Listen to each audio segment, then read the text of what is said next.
এই কালো মেয়েটাকে আমি বউ হিসেবে মেনে নিতে পারবো না।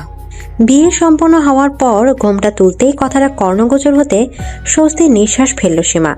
সে জানতো আজ এমন কিছুই হতে চলেছে। তার বাবা যতই ধনী হোক না কেন, তার মতো কালো একটা মেয়েকে কেন কেউ স্ত্রী হিসেবে মানতে চাইবে? সবার সামনেই বিয়ের আসর থেকে উঠে দাঁড়ালো সীমা। অতঃপর তার বাবা সাজ্জাদ চৌধুরীর দিকে তাকিয়ে মলিন হেসে বলল, তুমি খুশি হয়েছো তো আব্বু? আমাকে বিদায় করার খুব তাড়া ছিল না তোমার? আমি বলেছিলাম না তুমি পারবে না, তোমার মেয়ে যে সুন্দর হওয়ার যুদ্ধে হেরে গেছে, তাই তাকে কেউ বউ হিসেবে চাইবে না। ভেতর থেকে কান্না এলেও নিজেকে সামলে নিল সীমা। আর কত কাঁদবে সে? শুধুমাত্র গায়ের রং কালো হওয়ায় ছোটবেলা থেকে সবার কাছে কম অপমানিত আর লাঞ্ছিত তো হয়নি, তাই এখন এসব তার গায়ে শুয়ে গেছে। সাজ্জাদ চৌধুরী কাতরভাবে তাকালেন নিজের বন্ধু রায়হান খানের দিকে। খুব আশা করে নিজের প্রাণপ্রিয় বন্ধু ছেলের সাথে নিজের মেয়ের বিয়ে ঠিক করেছিলেন। তার ভরসা ছিল রায়হান যেমন ভালো মনের মানুষ, তার ছেলেও তেমনই হবে। কিন্তু এখন দেখা যাচ্ছে তার ভাবনা সম্পূর্ণ ভুল। রায়হান খান নিজের ছেলে ইহানকে বোঝাতে গেলেন, কিন্তু তাকে কিছু বলার সুযোগ না দিয়ে উল্টো ইহানই বলল, তুমি কেন আমাকে ঠকালে আব্বু? আমি শুধুমাত্র তোমার কথায় মেয়েকে না দেখেই বিয়েতে রাজি হয়েছিলাম। ভেবেছিলাম তুমি আমার জন্য বেস্টটাই চয়েস করবে।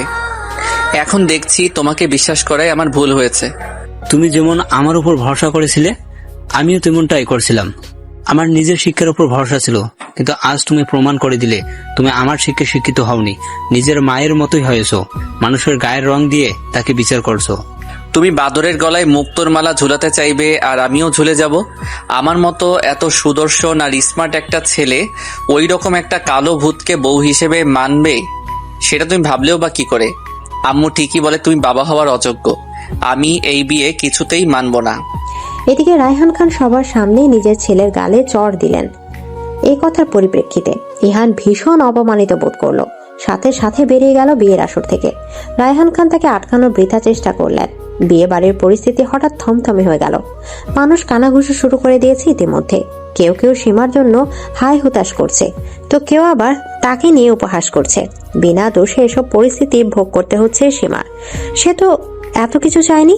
কলেজে উঠে যখন একটি ছেলেকে নিজের মনের কথা জানিয়ে চরমভাবে অপমানিত হয়েছিল, সেদিন থেকেই তো সীমা ভেবে নিয়েছিল জীবনে কখনো কোনো আশা রাখবে না। কালো মেয়েদের যে আশা রাখতে নেই, তখন থেকে তো সীমা শক্ত করেছিল নিজেকে। অথচ আজ আবার একইভাবে তাকে অপমানিত হতে হলো। আবার একজন তার চোখে আঙুল দিয়ে দেখিয়ে দিল সে কালো, তাই সে কারো ভালোবাসা ডিজার্ভ করে না। এক এক লোকের এক এক কথা আর সহ্য হচ্ছিল না সীমার। কেউ কেউ তাকে সমবেদনা জানাচ্ছিল, তো কেউ সমবেদনার নামে যেন তার কালো চেহারা নিয়ে উপহাস করছে। এসব দেখে বিরক্ত হয়ে যাচ্ছিল সীমা, তাই সোজা নিজের রুমে চলে গেল। বেনারসি শাড়িটা বদলে নিয়ে পিঙ্ক গ্রাউন্ড পরে নিল। সীমা আয়নায় নিজেকে দেখে বলল, আজ যদি আমি আগের সীমা হতাম তাহলে এতক্ষণ কেঁদে ভাসাতাম, কিন্তু না, আমি আর কাঁদবো না। নিজেকে দুর্বল হতে দেব না। আমি যা হয় হোক, আমি নিজেকে নিয়েই খুশি থাকবো। বাইরের লোকের যতই সমস্যা থাকুক, আমার আল্লাহর দেওয়া এই চেহারা নিয়ে কোনো ক্ষোভ নেই। আমি নিজেকে ভালোবাসি, পছন্দ করি। আর কে আমাকে ভালোবাসলো কিনা, পছন্দ করলো কিনা, তাতে আমার কিচ্ছু যায় আসে না। এদিকে সাজ্জাদ চৌধুরী সোফায় মাথা নিচু করে বসে আছেন। বিয়ে বাড়ি ইতিমধ্যে ফাঁকা হতে শুরু করেছে। সবাই একে একে চলে গেলেও রায়হান খান এখনো রয়ে গেছেন। সাজ্জাদ চৌধুরীর পাশেই বসে আছেন তিনি। ক্ষমা চাইবেন নাকি সান্ত্বনা দেবেন সেটা বুঝতে পারছেন না। সাজ্জাদ চৌধুরী নিজেই রায়হানকে বললেন, আমি বুঝতে পারছি তুই হয়তো গিলটি ফিল করছিস। দেখ, আমি জানি এখানে তোর কোনো দোষ নেই। আসল দোষটা ছিল আমার। মেয়েটা আমাকে বলেছিল ও বিয়ে করতে চায় না, আমি জোর করেছিলাম। কি করবো বল? আমার আদরের মেয়ে, আমার কিছু হয়ে গেলে ওকে কে দেখবে সেই চিন্তা থেকেই। আমি তোর কষ্টটা বুঝি বন্ধু। ভাবির মৃত্যুর পর তো তুই একা হাতে দুই মেয়েকে মানুষ করেছিস। ছোট মেয়েটা তো মামার বাড়িতে পড়ে আছে। সীমাই তোর সব। জানিস, সীমাকে দেখলে আমার ভাবির কথা খুব মনে পড়ে। শুধু ভাবির গায়ের রং নয়, তার স্বভাবও পেয়েছে মেয়েটা। দেখতে যেমনই হোক, ব্যবহার, মেধা সব দিক দিয়ে সেরা তোর মেয়ে। বুয়েট থেকে পড়াশোনা করেছে। আমার ছেলে হীরার মূল্য বুঝতে পারলো না, কিন্তু দেখবি তোর মেয়ে নিজে একদিন সবাইকে তার মর্ম বুঝাবে। মিলিয়ে নিস আমার কথাটা। আচমকা সাজ্জাদ চৌধুরীর সেক্রেটারি হন্তদন্ত হয়ে ছুটে নিচে এলো। সাজ্জাদ চৌধুরী নিজের সেক্রেটারিকে এভাবে আসতে থেকে ভ্রুকুচকে প্রশ্ন করেন, কি হয়েছে? তোমাকে এমন দেখাচ্ছে কেন? সর্বনাশ হয়ে গেছে স্যার। সীমা ম্যাডাম ব্যাগপত্র গুছিয়ে নিয়েছেন। তিনি নাকি আজই এই বাড়ি থেকে চলে যাবেন। সাজ্জাদ চৌধুরী উঠে দাঁড়ান, রায়হান খানও তার সাথে উঠে দাঁড়ায়। সীমাও ততক্ষণে ট্রলি নিয়ে বেরিয়ে এসেছে। সাজ্জাদ চৌধুরী নিজের মেয়েকে এভাবে দেখে প্রশ্ন করেন, কোথাও যাচ্ছিস তুই এভাবে? শ্বশুর বাড়িতে। কে মা, তুমি এখানে গিয়ে কি করবে? কেন শ্বশুর আব্বা, বিয়েটা যখন হয়েছে তখন তো আমাকে ওখানে যেতেই হবে। আপনি নিজের স্ত্রীকে ফোন করে বলুন তিনি যেন আমাকে বরণ করার জন্য প্রস্তুত থাকেন। তোকে কোথাও যেতে হবে না সীমা। আমি ভেবেছিলাম ইমাম আর তোর সম্পর্কে সবকিছু জেনেই তোকে বিয়ে করতে রাজি হয়েছে, কিন্তু এখন যা দেখলাম তারপর তোকে আর ওখানে পাঠানোর ঝুঁকি নিতে পারবো না। শ্বশুর আব্বা, আপনি আব্বুকে বোঝান না, আপনি তো ওখানে থাকবেন আমার হেল্পিং হ্যান্ড হয়ে। তাহলে আমার আর টেনশন কিসের? বিয়ে যখন হয়ে গেছে তখন আমি নিজের অধিকার ঠিক বুঝে নেব। আপনার ছেলে আর স্ত্রী দুজনকেই আমি বুঝিয়ে দিয়ে আসবো মানুষের গায়ের রং ম্যাটার করে না। আপনার স্ত্রী মানে আমার শাশুড়ি তো একটিবারও আমাকে দেখতে এলো না, বিয়েতেও এলো না, এর কারণ কি? ও নিজের ভাইয়ের মেয়ের সাথে ইহানের বিয়ে দিতে চেয়েছিল, কিন্তু আমি সেটা দেইনি। ইহান আমার কথা তোমাকে না দেখে এই বিয়েতে রাজি হয়ে গেছে। এই নিয়ে ক্ষোভ থেকেও বিয়ের আনুষ্ঠানিকতায় থাকিনি। তবে আমি ভাবিনি যে এভাবে তোমার গায়ের অং নিয়ে ইহান সমস্যা করবে, কারণ আমি ভেবেছিলাম ইহান আমার শিক্ষায় শিক্ষিত। সীমার এখনো মনে আছে রায়হান খানের স্ত্রী মান্নাত বেগম ছোটবেলায় একবার তাকে অপমান করেছিল তার রূপ নিয়ে। সেই অপমান আজও মনে আছে তার। তাই সীমা এখন সিদ্ধান্ত নিয়েছে এই পরিবারে বউ হয়ে গিয়ে রেসিজম ঘুচিয়ে দিয়ে আসবে। তাই রায়হান খানকে বলে, চলুন শ্বশুর আব্বা, আমাকে আমার শ্বশুর বাড়ি নিয়ে চলুন। এদিকে নিজের শাশুড়ি আর বরকে শায়েস্তা করতে শ্বশুর বাড়িতে এসে হাজির হলো সীমা। দরজায় কলিং বেল বাজানোয় কিছু সময় পরে মান্নাত বেগম এসে দরজা খুলে দেন। সীমাকে দেখা মাত্র খেপে যান তিনি। বাজখায় গলায় বলেন, ঠকবাস মেয়ে, আমি যদি আগে জানতাম আমার স্বামী তোমাকে পছন্দ করেছে ছেলের বউ হিসেবে, তাহলে নিজের জীবন দিয়ে হলেও বিয়েটা ঠেকাতাম। আর তুমি কোন সাহসে এই বাড়িতে এসেছো? আমি ওকে সাহস দিয়েছি এখানে আসার, আর তুমি বেশি কথা না বাড়িয়ে যাও, গিয়ে বরং ডালা এনে মেয়েটাকে বরণ করো। এদিকে ইহানও এর মধ্যে সেখানে এসে উপস্থিত হয়েছে। সাথে তার ছোট বোন ইনায়াও এসেছে। ইনায়া নিজের বাবার উদ্দেশ্যে বলে, আব্বু, তুমি ভাইয়াকে এভাবে ঠকালে? তোমার থেকে এটা আশা করিনি। আমি না হয় তোমার ভালো মেয়ে নই, তোমার কোনো কথা শুনি না, তাই আমার প্রতি রাগ থাকতেই পারে, কিন্তু ভাইয়া তো তোমার সব কথা শোনে, তোমার ভালো ছেলে। তাহলে তুমি কেন ভাইয়ার সাথে এমনটা করলে? ভাইয়ের জীবনটা নষ্ট করে দিলে। এদিকে রায়হান খান ভীষণই বিরক্ত হন। তার বিরক্ত হওয়াই স্বাভাবিক। পরিবার নাকি মানুষের শান্তির জায়গা, কিন্তু তার পরিবারই তার জীবনের সব থেকে বড় অশান্তির কারণ। মান্নাতকে বিয়ে করে তার জীবনে এই অশান্তির সূত্রপাত হয়েছে। মান্নাত ছিল জমিদার বাড়ির মেয়ে, কিন্তু তার মানসিকতা অনেক নিচু স্বভাবের। রূপ দিয়ে সবাইকে বিচার করেন তিনি। মেয়েটাও হয়েছে একদম মায়ের মতো। ছেলেটাকে অন্যরকম ভেবেছিলেন, কিন্তু এখন দেখছেন ছেলেটাও একই রকম। রায়হান খান কিছু বলতে যাবেন তার আগে ইহান বলেন, আমি এই বিয়ে মানি না আব্বু, তাই এই মেয়েকেও আমি স্ত্রীর মর্যাদা দিব না। ভালো এটাই হবে যে ও এই বাড়ি থেকে এক্ষুনি চলে যাক, আমার লাইফে ওর কোনো জায়গা নেই। এদিকে সীমা শাড়ির আঁচলটা ভালো করে কোমরে গুজে নেয়, অতঃপর বাড়ির ভেতরে প্রবেশ করে। বাড়ির কাজের মেয়ে জরিনা দাঁড়িয়েছিল সেখানে। সীমা জরিনাকে সাথে নিয়ে বাড়ির ভেতরে যায়। কেউ কিছু বুঝতে পারে না। কিছু সময় পর সীমা বরণ ডালা হাতে করে নিয়ে আসে। সেই বরণ ডালা নিজের শাশুড়ি মান্নাত বেগমের হাতে ধরিয়ে দিয়ে বলে, নিন, আমাকে বরণ করে নিন। আপনার ছেলে কিন্তু সব নিয়ম মেনেই আমাকে বিয়ে করেছে, তাই আইনত আমরা এখন স্বামী স্ত্রী। আমার গায়ের রং কালো হলেও মনটা কিন্তু বেশ ভালো। কথা দিচ্ছি আপনার সংসার খুব সুন্দর করে গুছিয়ে রাখবো। এদিকে মান্নাত বেগম বরণ ডালা ছুঁড়ে ফেলতে যাবে, তখনই সীমা তার হাত ধরে নেয়। মৃদু হাসি দিয়ে বলে, ইন্ডিয়ান সিরিয়ালের মতো নাটক করবেন না প্লিজ, তাহলে কিন্তু আমি নারী নির্যাতনের মামলা করে দেব। এই কথাটা শুনে মান্নাত বেগম বেশ ভয় পেয়ে যান। তাই তিনি বাধ্য হন সীমাকে বরণ করেন। সীমা বরণ শেষ হলে বাড়ির ভেতরে প্রবেশ করেন। ইনায়া সীমার উদ্দেশ্যে বলে, তোমার কি লজ্জা নেই? এভাবে জোর করে অধিকার চাইছো? অবশ্য তোমার যা রূপ, জোর জবরদস্তি ছাড়া কারো ঘরে ঠাঁই পাওয়ারও কথা নয়। একজনের মতো অন্তত জোর করে অন্যের প্রেমিকার সাথে প্রেম করতে চাইনি। এদিকে ইনায়া আর কিছু বলতে পারল না, কারণ কথাটা যে তাকে উদ্দেশ্য করেই বলা হয়েছে সেটা বুঝতে আর বাকি নেই। সীমা ও ইনায়া একই কলেজে পড়ছে। সীমা ইনায়ার 1 বছরের সিনিয়র ছিল। সেই সময় ইনায়া সীমার বেস্ট ফ্রেন্ডের প্রেমিকের সাথে সম্পর্কে জড়াতে চেয়েছিল। সেই নিয়ে অনেক কাহিনীও হয়ে গেছে। অনেক কষ্টে নিজের বাবার কানে এসব কথা আসতে দেয়নি ইনায়া। এখন যদি সীমা বলে দেয়, সেই ভয় থেকে ইনায়া চুপ হতে হলো। এই বাড়িতে ঢুকেছেন ভালো, কিন্তু আমার রুমে প্রবেশ করার সাহস দেখাবেন না। যাকে আমি স্ত্রী হিসেবেই মানি না তাকে আমার লাইফে আমি আসতে দিতে চাই না। কবুল বলে বিয়ে করেছেন আর এখন বলছেন লাইফে জায়গা নেই। আপনাকে কিছু বলার নেই, হোয়াট এভার। আমি নিজের অধিকার বুঝে নিতে জানি, তাই আপনার কথা শোনার কোনো আগ্রহ আমার নেই। আপনার এই রাগ দেখার সময় আমার নেই। আমি একজন ইন্ডিপেন্ডেন্ট ওমেন, খুব শীঘ্রই ইঞ্জিনিয়ারিং শুরু করতে চলেছি, তাই আমি অ্যাটলিস্ট স্বামীর মুখাপেক্ষী হয়ে থাকবো না। এদিকে কথাটা বলেই নিজের লাগেজ নিয়ে জরিনাটার সাথে সিঁড়ি বেয়ে উপরে উঠছিল সীমা। ইহান চিৎকার করে জিজ্ঞেস করে, কোথায় যাচ্ছেন আপনি? আমি নিজের রুমে যাচ্ছি। ওটা আপনার নয়, আমার রুম। এখন থেকে ওটা আমারও রুম। আপনার সাথে বেশি বকবক করার সময় নেই। আজ তো আমাদের বাসর হবে, তাই চলে আসবেন। যত খুশি বকবক করার করিয়েন, আমি মনোযোগ দিয়ে শুনবো।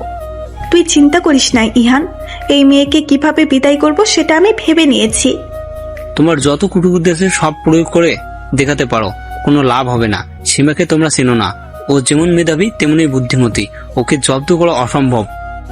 তোমাদের সবাইকে 10 বার বিক্রি করার ক্ষমতা আছে ওর। তাই তোমাদের ভালো এটাতেই হবে যদি তোমরা ওর থেকে সাবধান থাকো। তুমি কি আমাকে ভয় দেখাচ্ছ? ভয় দেখাচ্ছি না মান্নাত, আমি শুধু সতর্ক করছি, বাকিটা তুমি বুঝে নিও কি করবে। এদিকে সীমা রুমে এসে শুয়ে পড়েছে। অনেক ক্লান্ত লাগছে তার। হঠাৎ তার মনে পড়লো আজ তো বাসার উপলক্ষে তাদের ঘর সুন্দর করে সাজানোর কথা, কিন্তু সেরকম তো কিছু দেখছে না এখানে। সীমা লক্ষ্য করলো মেঝেতে বিভিন্ন ফুল ছড়িয়ে ছিটিয়ে আছে। এটা দেখে সে বুঝতে পারলো হয়তো ইহানি সুসজ্জিত বাসর নষ্ট করেছে। মেঝেতে পড়ে থাকা বিভিন্ন ফুল নিয়ে পুনরায় বাসর ঘর সাজাতে থাকে সীমা। ইনায়া ওই রুমের পাশ দিয়ে যাচ্ছিল। হঠাৎ কিছু একটা মনে করে রুমে উকি দিতেই দেখতে পায় সীমা বাসর ঘর সাজাচ্ছে। এই দৃশ্য দেখে ইনায়া বলে, নির্লজ্জ মেয়ে, বাসর করার খুব শখ তোর, তাই না?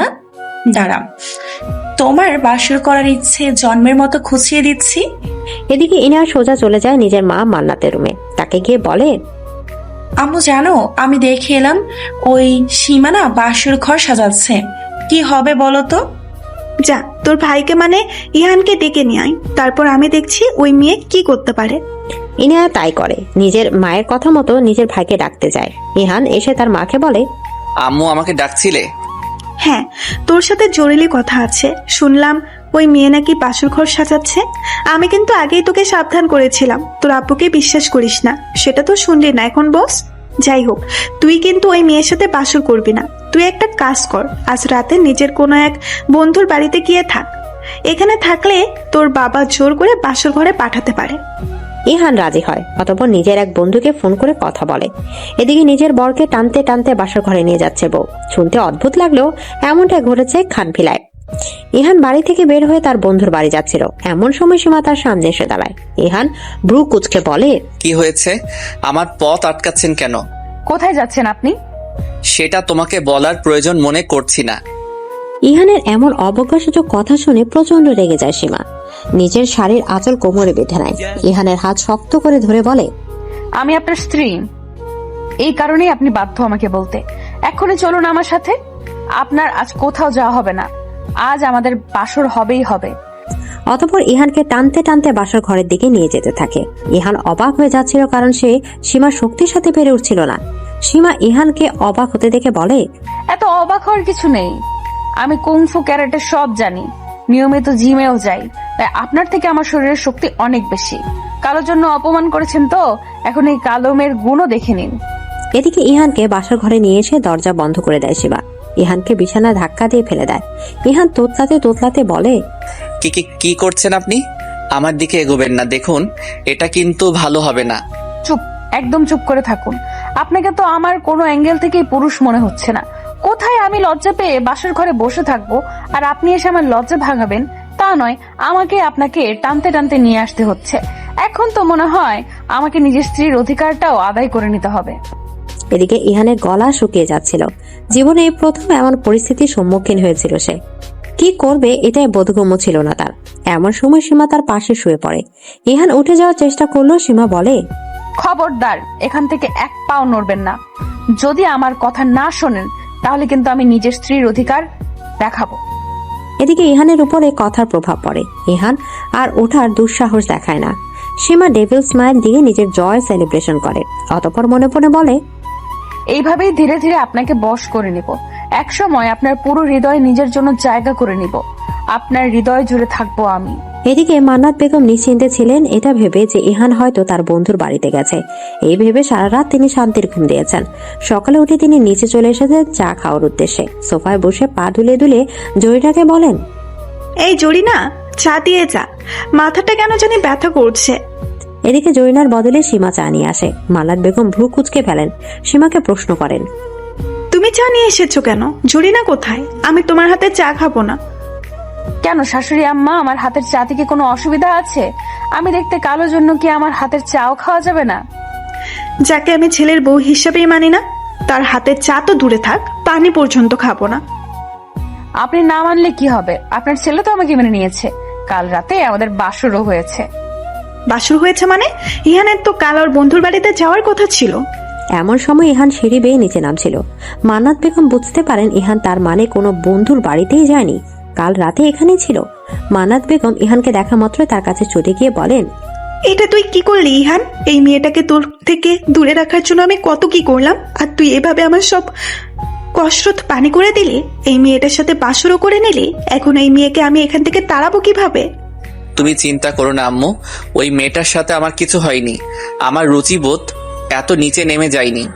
এদিকে সীমা এবার অনেক বেশি অপমানিত বোধ করে। রেগে গিয়ে ইহানের দিকে চা ছুঁড়ে মারে। ইহানের হাতে পড়ে সেই চা। ইহান আর্তনাদ করে ওঠে।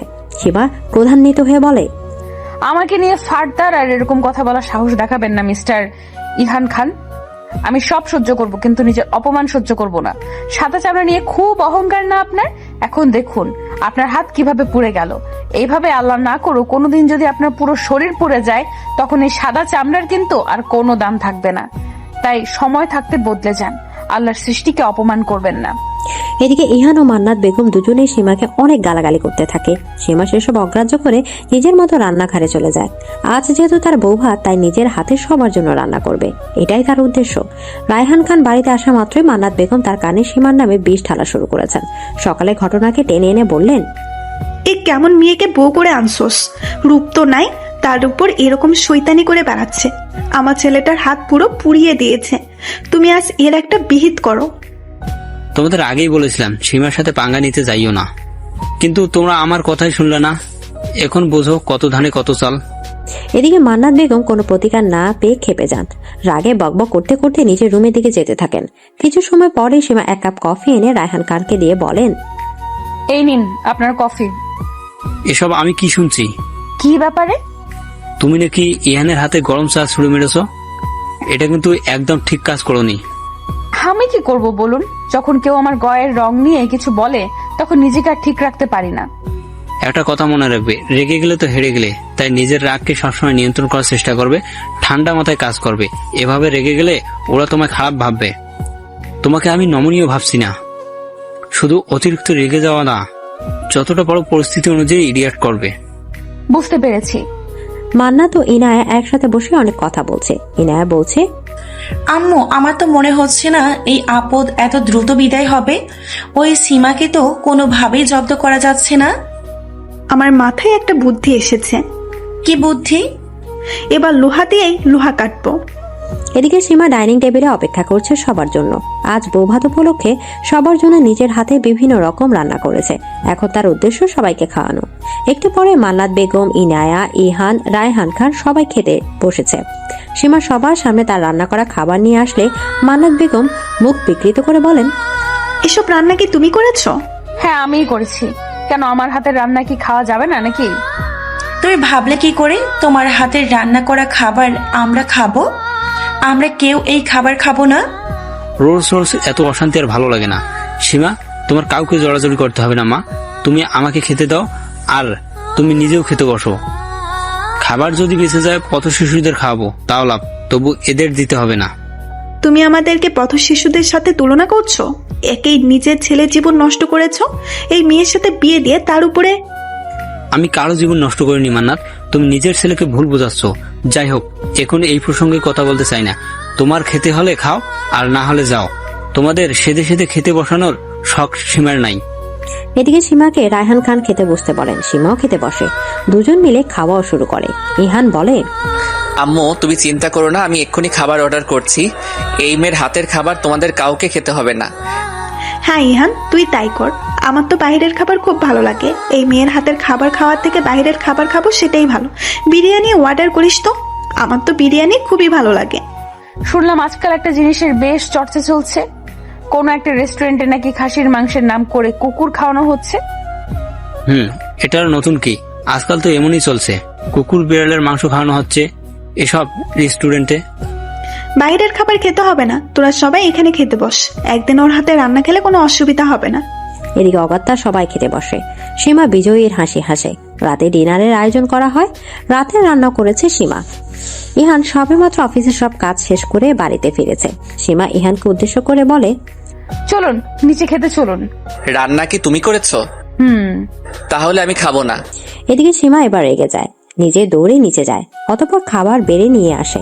ইহানের মুখের সামনে খাবার ধরে বলে, বেশি কথা না বলে চুপচাপ খেয়ে নিন, না হলে কিন্তু খুব খারাপ হয়ে যাবে। এদিকে ইহান কিছু বুঝে ওঠার আগেই সীমা নিজের হাত জোরপূর্বক খাইয়ে দেয় তাকে। ইহান শুধু অবাক হয়েছিল। সীমা ভাতের প্লেটটা ইহানের হাতে তুলে দিয়ে বলে, এখন ভালো বাচ্চার মতো খেয়ে নিন, না হলে আমি আবার খাইয়ে দেব। এদিকে ইহান বাধ্য ছেলের মতো নিজের হাত দিয়ে খেতে থাকে। ইহানের খাওয়া শেষ হলে সীমা নিচে যায় বাড়ির অন্য সদস্যদের খাবারের ব্যবস্থা করার জন্য।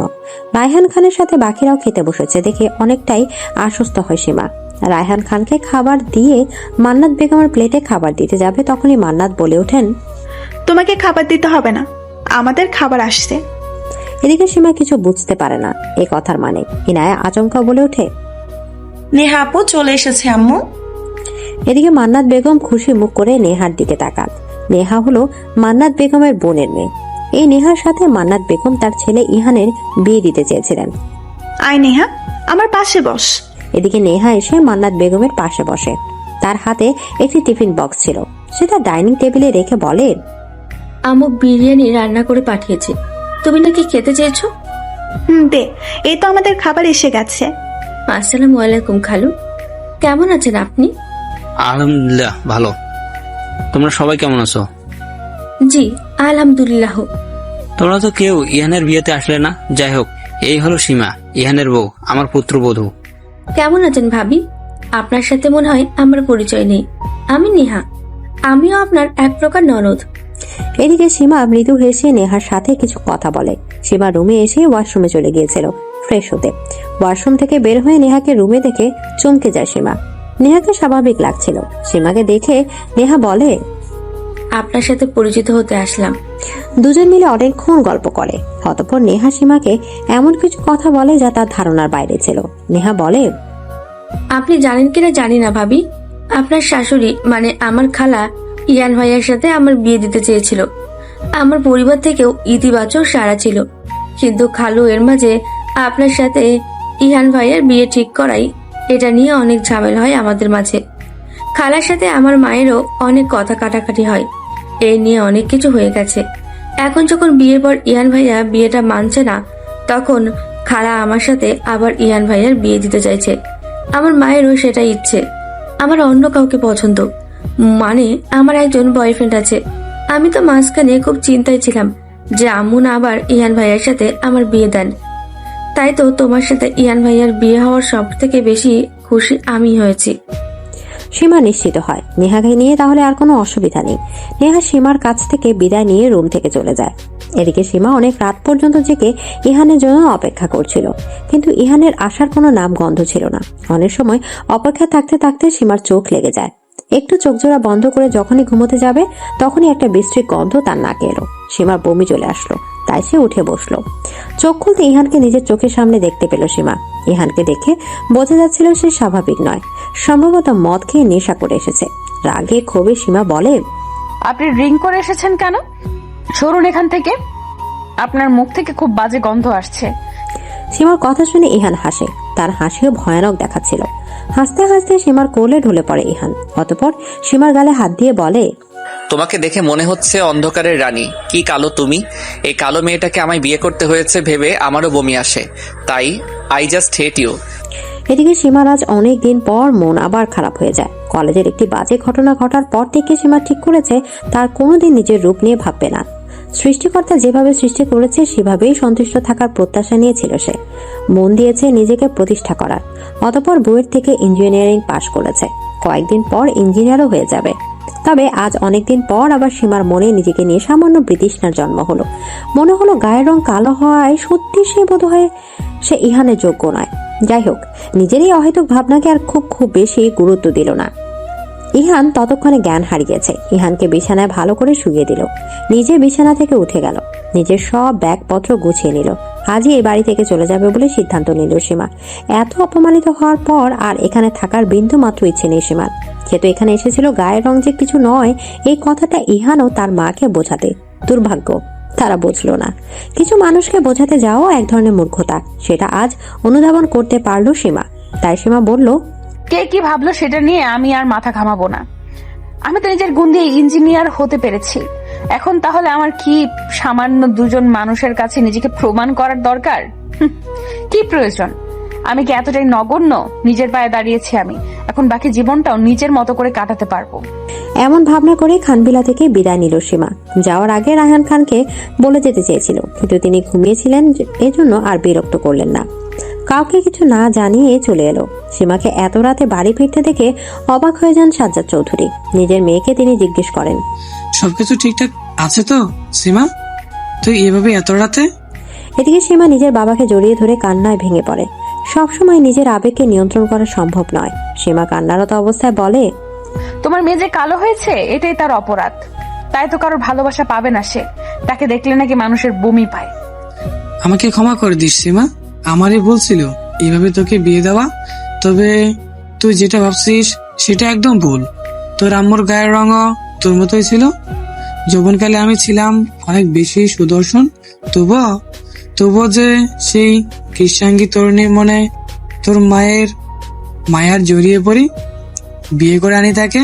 জানিস, আমার আম্মু আব্বু আত্মীয় স্বজন সবাই নাখোশ ছিল এই বিয়েতে, শুধুমাত্র তোর মায়ের গায়ের রং কালো ছিল এই জন্য। কিন্তু আমি সবাইকে আগ্রহ করে তোর মায়ের সাথে সংসার করতে থাকি। আমার বাড়িতে তো মাকে অপমানিত হতে হতো, এই জন্য আমি আলাদা একটি ফ্ল্যাট কিনে সেখানে থাকতে শুরু করি। আর তারপর আব্বু, বলো না আম্মুর আর তোমার ব্যাপারে আরো কিছু। আমি তোমাদের ব্যাপারে জানতে চাই। তোমার আম্মুর ব্যাপারে যতই বলি কম হয়ে যাবে। সে যে আমার হৃদয় হরণী, প্রথম দেখাতেই যে স্থান দখল করে নিয়েছিল আমার হৃদয় জুড়ে। অতঃপর সাজ্জাদ চৌধুরী সীমাকে তার অতীতের ব্যাপারে বলা শুরু করেন। অতীত সমাচার। সাজ্জাদ চৌধুরীর জন্য তার পরিবার থেকে মেয়ে দেখতে এসেছে। সবাই বেশ আগ্রহী ছিল বউ দেখার জন্য। এমন সময় একটি মেয়ে মাথা অবধি ঘোমটা দিয়ে সবার সামনে উপস্থিত হয়। সাজ্জাদ চৌধুরী চাচি মেয়েটিকে ঘোমটা তুলতে বলেন। মেয়েটি কিছুতেই ঘোমটা তুলছিল না, লজ্জা পাচ্ছিল। তবে কিছু সময় পর সবার জোড়াজোড়িতে ঘোমটা তোলেন।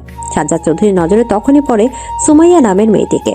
তার গায়ের রং ছিল নিকোষ কালো, তবে সেই কালো চেহারাতেও কেমন যেন একটা মায়া মায়া ভাব ছিল, যা সাজ্জাদ চৌধুরীকে আকর্ষিত করে। সাজ্জাদ চৌধুরীর বাবা মা সবাই প্রচন্ড অপমান করে ঘটককে। সবার সামনে এভাবে অপমানিত হয়ে সুমাইয়া কেঁদেই দেয়। সুমাইয়া সেই ক্রন্দনরত মুখশ্রী দেখে খুব কষ্ট পায় সাজ্জাদ চৌধুরী। কিছুতেই ভুলতে পারছিল না সেই মুখ। অতঃপর বাড়িতে ফিরেই নিজের মা বাবাকে সাফ জানিয়ে দেয়, বিয়ে করলে ওই মেয়েকে করবে, না হলে নয়। সাজ্জাদ চৌধুরী বা মা বাবা রাজি ছিল না। সাজ্জাদ চৌধুরীও জেদ করেছিলেন। অবশেষে তার জেদের কাছে হেরে গিয়ে সুমাইয়ার সাথে তার বিয়ে দেওয়া হয়। বিয়ের পর সুমাইয়াকে নিয়ে সুখী ছিলেন সাজ্জাদ চৌধুরী। সুমাইয়া দেখতে যেমনই হোক, তার গুণের অভাব ছিল না। অনেক ভালো রান্না করতে পারত, পড়াশোনাতেও ভালো ছিল। সুমাইয়ার ইচ্ছা ছিল ডাক্তার হওয়ার। সাজ্জাদ চৌধুরী এই কথাটা জানতে পেরে তাকে ডাক্তারি পড়ার সুযোগ করে দেয়। সুমাইয়া মেডিকেল চান্সও পায়। সংসার সামলে পড়াশোনা করেছিল সুমাইয়া, কিন্তু সাজ্জাদ চৌধুরীর মা বাবা সুমাইয়ার পড়াশোনা মেনে নিতে পারে না। নানাভাবে তারা কথা শোনাতে থাকে। শেষে বাধ্য হয়ে সাজ্জাদ চৌধুরীর স্ত্রীকে নিয়ে আলাদা হয়ে যান। তারা দুজন যথেষ্ট খুশি ছিলেন। এর মাঝে তারা জানতে পারে তাদের সংসারে নতুন অতিথি আসতে চলেছে। এতে তাদের সুখের আর সীমা ছিল না। তবে কথায় আছে না, বেশি সুখ কপালে সয় না, এক্ষেত্রেও তেমনটাও হয়েছিল। সুমাইয়ার কথায় সাজ্জাদ চৌধুরী নিজের মা বাবার সাথে সব ঝামেলা মিটিয়ে নেয় এবং সুমাইয়াকে নিয়ে বাড়িতে ফিরে আসে। এটাই ছিল তার জীবনের সবচেয়ে বড় ভুল। সুমাইয়া তখন প্রেগনেন্সির 9 মাস চলছিল। সাজ্জাদ চৌধুরী অফিস চলে যাওয়ার পর হঠাৎ সুমাইয়ার লেবার পেইন শুরু হয়। সুমাইয়া চিৎকার করে তার শ্বশুর শাশুড়িকে ডাকতে থাকে, কিন্তু তারা কেউ এগিয়ে আসে না। সে সময় মুঠোফোন ছিল না, টেলিফোন ছিল। তবে সুমাইয়ার অবস্থা এতটাই বেদনাদায়ক ছিল যে সে টেলিফোন অবধি যাওয়ার অবস্থায় ছিল না। সাজ্জাদ চৌধুরীর মন কেমন করা তিনি অফিস থেকে তাড়াতাড়ি বাড়ি ফিরে আসেন। এসে এই হৃদয় বিতারক দৃশ্যের সাক্ষী হন। ততক্ষণে সুমাইয়ের অবস্থা অনেক খারাপ হয়ে গেছিল। সাজ্জাদ চৌধুরী তাকে নিয়ে দ্রুত ছুটে হাসপাতালে যান, কিন্তু অনেক দেরি হয়ে গিয়েছিল। ডাক্তার বলেছিল ওনার গর্ভে যমজ বাচ্চা আছে। একটা বাচ্চা থাকলে হয়তো কোনো অসুবিধা হতো না, কিন্তু দ্বিতীয় সন্তান জন্ম দেওয়ার সময় ওনার মৃত্যু হয়েছে। এদিকে সাজ্জাদ চৌধুরী নির্বাক হয়ে যান। নিজের প্রিয়তমা স্ত্রীকে এভাবে হারিয়ে সম্পূর্ণ দিশেহারা হয়ে যান। নিজের বাবা মার প্রতি তার রাগ হয়। নিজেদের রাগ আর ক্রোধে তারা এতটাই অন্ধ ছিল যে এমন অমানবিক কাজ করলো। তখন থেকে সাজ্জাদ চৌধুরী তার বাবা মায়ের সাথে সব সম্পর্ক ত্যাগ করে। নিজের ছোট মেয়ের প্রতিও তার রাগ ছিল, কারণ তার মনে হয়েছিল তাকে জন্ম দিতে গিয়ে সুমাইয়া মারা গেছে। তাই তিনি নিজের ছোট মেয়েকে সুমাইয়ার ভাইয়ের কাছে দিয়ে আসেন। সুমাইয়ার ভাইয়া ভাবি বিয়ের অনেক বছর পরেও বাবা মা হতে পারেনি, তাই বাচ্চাটিকে নিজের মেয়ের মতোই মানুষ করতে থাকেন তারা। সাজ্জাদ চৌধুরী কখনো সেই মেয়ের কোনো খোঁজ নেননি। বর্তমান সীমার কান্নার গতি আরো বেশি বৃদ্ধি পেয়েছে। সে এত কিছু আগে তো জানতো না। এটাও জানতো না যে তার একটা যমজ বোনও আছে। আজ যেন একসাথে অনেকগুলো ধাক্কা খেল সে। এদিকে সীমা নিজের যমজ বোনের ব্যাপারে জেনে তার সাথে দেখা করার আকুল আবেদন জানায় তার বাবা সাজ্জাদ চৌধুরীর কাছে, কিন্তু সাজ্জাদ চৌধুরী তার মুখের উপর বলে দেয়, আমি চাই না ওই মেয়েটার সাথে কোনো যোগাযোগ রাখতে। ও যেখানে আছে ভালো আছে, তাই তোমাকে ওকে নিয়ে চিন্তা করতে হবে না। সীমা তার বাবাকে এই ব্যাপারে অনেক বোঝানোর চেষ্টা করে, কিন্তু সাজ্জাদ চৌধুরী নিজের জেদে অটল থাকেন। অগত্যা সীমা নিরাশ হয়ে নিজের রুমে চলে আসে। অতঃপর নিজের মায়ের ছবি হাতে নিয়ে বলে, আম্মু তুমি যদি আজ বেঁচে থাকতে তাহলে বোধহয় সব কিছু এমন এলোমেলো হতো না। আব্বু এত কথা আমার কাছ থেকে লুকিয়ে রেখেছিল এতদিন। আমার নাকি একটা যমজ বোনও আছে। আচ্ছা আমি কোথায় খুঁজবো তাকে? আব্বু যে আমাকে কিছুই বলতে চাইছে না। এদিকে এসব নিয়ে ভাবতে ভাবতে সীমা যে কখন গভীর ঘুমের মধ্যে আচ্ছন্ন হয়ে যায় সেটা সে নিজে উপলব্ধি করতে ব্যর্থ হয়। ঘুমের মাঝে একটি স্বপ্ন দেখে সীমা। স্বপ্নে তারই মতো দেখতে একটি মেয়ে দেখে, যে অনেক কষ্টে অনেক অবহেলায় বড় হচ্ছে। স্বপ্নটি দেখা মাত্র সীমার ঘুম ভেঙে যায়। নিজের বোনের জন্য দুশ্চিন্তা এসে ধরা দেয় তার মনে। সীমা তখন চোখ বন্ধ করে বলে, আল্লাহ, আমি যেটা স্বপ্নে দেখেছি সেটা যেন সত্যি না হয়। আমার বোন যেখানেই থাকুক সে যেন ভালো থাকে। গাড়িটা আস্তে চালা সামিয়া। আমি গাড়ি আরো জোরে চালাবো। যদি ভালো চাও তাহলে আমাকে আমার আসল পরিচয় বলো। আমি জানি আমি তোমাদের আসল মেয়ে নই। তুই ভুল ভাবছিস সামিয়া। ঠিক ভুলের বিচার করার মতো বুদ্ধি আমার হয়েছে। কাল আমি তোমার আর মায়ের সব কথা শুনেছি। তোমরা তো বলছিলে আমি তোমাদের আসল মেয়ে নই। আমরা কি তোকে কোনো অবহেলা করছি? এত কথা আমি শুনতে চাই না। তুমি শুধু আমাকে আমার আসল পরিচয় বলো, না হলে আমি কিন্তু অ্যাক্সিডেন্ট করে দেব। ঠিক আছে, আমি বলছি তোকে সব। তুই আমার না, আমার বোন সুমাইয়ার মেয়ে। তোর জন্মের সময় তোর মায়ের মৃত্যু হয়েছিস, সেই জন্য তোর বাবা তোকে অপয়া মনে করে আমাদের কাছে রেখে গেছে। আর হ্যাঁ, তোর একটা যমজ বোনও রয়েছে যে তোর থেকে কয়েক মিনিটের বড়। সহসা গাড়ি থামিয়ে দেয় সামিয়া। বাইরে তুষারপাত হচ্ছে, অথচ তার শরীর ঘামছে। ফর্সা হাত বেয়ে গড়িয়ে পড়ছে বিন্দু বিন্দু ঘাম। সামিহা মিনমিনের স্বরে বলে, তুমি আমার পাসপোর্ট ভিসার ব্যবস্থা করো। আমি 1 সপ্তাহের ভিতরেই আমি বাংলাদেশ যেতে চাই আমার রিয়েল ফ্যামিলির সাথে মিট করতে। এদিকে সকালে ঘুম থেকে উঠতে রায়হান খান চড়াও হন ইহানের উপর, কারণ ততক্ষণে তিনি জেনে গেছে সীমা গত রাতে এই বাড়ি ত্যাগ করে গেছে। রায়হান খান ইহানকেই এর জন্য দোষারোপ করেন। তিনি বলেন, তোমার মতো কুলাঙ্গারের জন্য সীমা এই বাড়িতে থেকে বেরিয়ে গেছে। তুমি মেয়েটাকে অনেক কষ্ট দিয়েছ, যা মেয়েটা কোনোভাবেই সহ্য করতে পারেনি। তাই তুমি আমার ছেলেকে দোষ দিচ্ছ কেন? সব দোষ তো ওই মেয়ের। আমরা তো কেউ ওকে চলে যেতে বলিনি। আমার ছেলেও বলেনি। ও যখন নিজের ইচ্ছাতে চলে গেছে তখন তো ভালোই হয়েছে। এমনিতে ওকে আমাদের কারোরই পছন্দ নয়। শুধু তুমি পছন্দ করলে তো হবে না, সংসার তো আমার ছেলেকেই করতে হবে নাকি? আমি কিছু শুনতে চাই না। রিহানের জন্য সীমা এই বাড়ি থেকে বেরিয়ে গেছে। এখন ওকেই সীমাকে ফিরিয়ে আনতে হবে। যতক্ষণ না সীমা এই বাড়িতে ফিরছে ততক্ষণ ইহানেরও কোনো জায়গা হবে না এই বাড়িতে। ঠিক আছে, আমিও থাকবো না এই বাড়িতে, চলে যাচ্ছি আমি। কোথাও যাবি না তুই। এটা তোর বাড়ি, এখানে তোর অধিকার আছে। না আম্মু, এই বাড়ি রায়হান খানের। উনি যখন আমাকে চলে যেতে বলেছেন তখন আমি আর এখানে থাকবো না। এদিকে কথাটা বলেই হনহন করে বাড়ি থেকে বেরিয়ে যান ইহান। মান্নাত বেগম রায়হান খানকে উদ্দেশ্য করে বলেন, এবার শান্তি পেয়েছো তো তুমি? একটা বাইরের মেয়ের জন্য নিজের ছেলেটাকে এভাবে বের করে দিলে বাড়ি থেকে। তুমি ভুল ভাবছো মান্নাত, আমি কাউকে বাড়ি থেকে বের করিনি। আমি শুধু ওকে শর্ত দিয়েছিলাম, এখন যদি ও সেটা না মানে তাহলে ওর এই বাড়িতে থাকতে দেব না আমি। এদিকে কথাটা বলে নিজের রুমের দিকে পা বাড়ান রায়হান খান। ইহান দ্রুত গতিতে গাড়ি চালাচ্ছে। রাগ তার মাথায় উঠে গেছে। একটা বাইরের মেয়ের জন্য তার বাবা যে তাকে এভাবে অপমান করলো সেটা সে মানতেই পারছে না।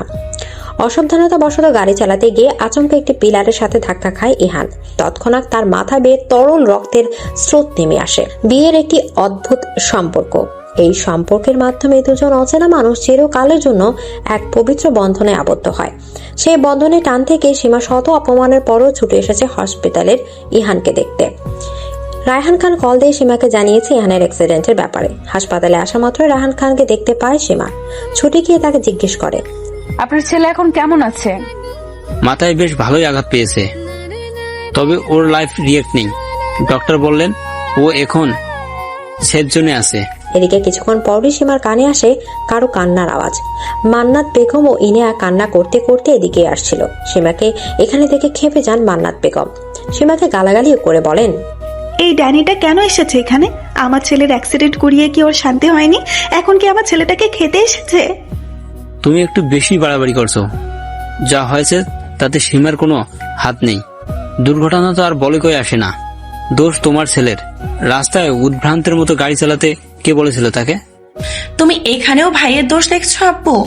দোষ তো এই মেয়েটার। ও বাড়ি থেকে চলে গিয়েছিল, এই জন্যই তো তুমি ভাইয়াকে বাড়ি থেকে বের হয়ে যেতে বলেছিলে। তারপরেই তো এসব হয়ে গেল। এদিকে সীমার আবার একটু অপরাধবোধ অনুভূত হয়। তার মনে হয় তার জন্যই বোধহয় সব হয়েছে। এমন সময় একজন নার্স ডেকে নিয়ে যায়। সবাই মিলে যায় ইহানের কেবিনের দিকে। সীমা দরজার কাছে দাঁড়িয়ে থাকে। মান্নাত বেগম কেবিনে ঢুকে ইহানের সামনে গিয়ে বলেন, তুই কেমন আছিস ইহান? সবে মাত্র ইহানের জ্ঞান ফিরেছে। সে মলিন চোখে মান্নাত বেগমের দিকে তাকিয়ে বলে, আপনি কে? আর আমাকে ইহান বলে ডাকছেন কেন? আমার নাম কি ইহান? এদিকে ইহানের কথা শুনে অবাক হয়ে তাকিয়ে থাকেন মান্নাত বেগম। ইহান নিজের মাকে চিনতে পারছে না, এমনকি নিজের নামটাও চিনতে পারছে না। মান্নাত বেগম অস্থির হয়ে ডাক্তারকে জিজ্ঞেস করেন, আমার ছেলের কি হয়েছে? ও এমন করেছে কেন? আপনি কি সত্যি কিছু মনে করতে পারছেন না মিস্টার ইহান খান? উনি আপনার মা। আমি কিছু মনে করতে পারছি না। আমি কে? কি আমার পরিচয়? আই থিঙ্ক যে মাথায় আঘাত লাগার কারণে ওনার স্মৃতিশক্তি চলে গেছে। আমি কিছু পরীক্ষা করে দিচ্ছি শিওর হওয়ার জন্য, তারপরে এই ব্যাপারে কি করা যায় সেটা বলতে পারবো। সীমা অন্য সবার সাথে এসেছিল ইহানের কেবিনে। এক কোনায় চুপ করেছিল সে। আচমকা ইহান সীমাকে বলে ওঠে, তোমাকে কেন জানি আমার চেনা চেনা লাগছে। তুমি কি আমার কেউ হও? তুমি আমার কাছে একটু আসবে? সীমা কোনো কিছু না ভেবে চলে আসে ইহানের কাছে।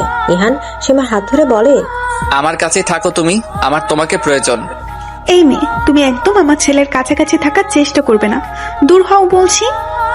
না, ও আমার থেকে দূরে যেতে পারে না। আমি ওকে দূরে যেতে দেব না। এদিকে মান্নাত বেগম আর কিছু বলতে পারেন না। নিজের রাগকে নিয়ন্ত্রণ করা ছাড়া এখন আর তার কিছুই করার নেই।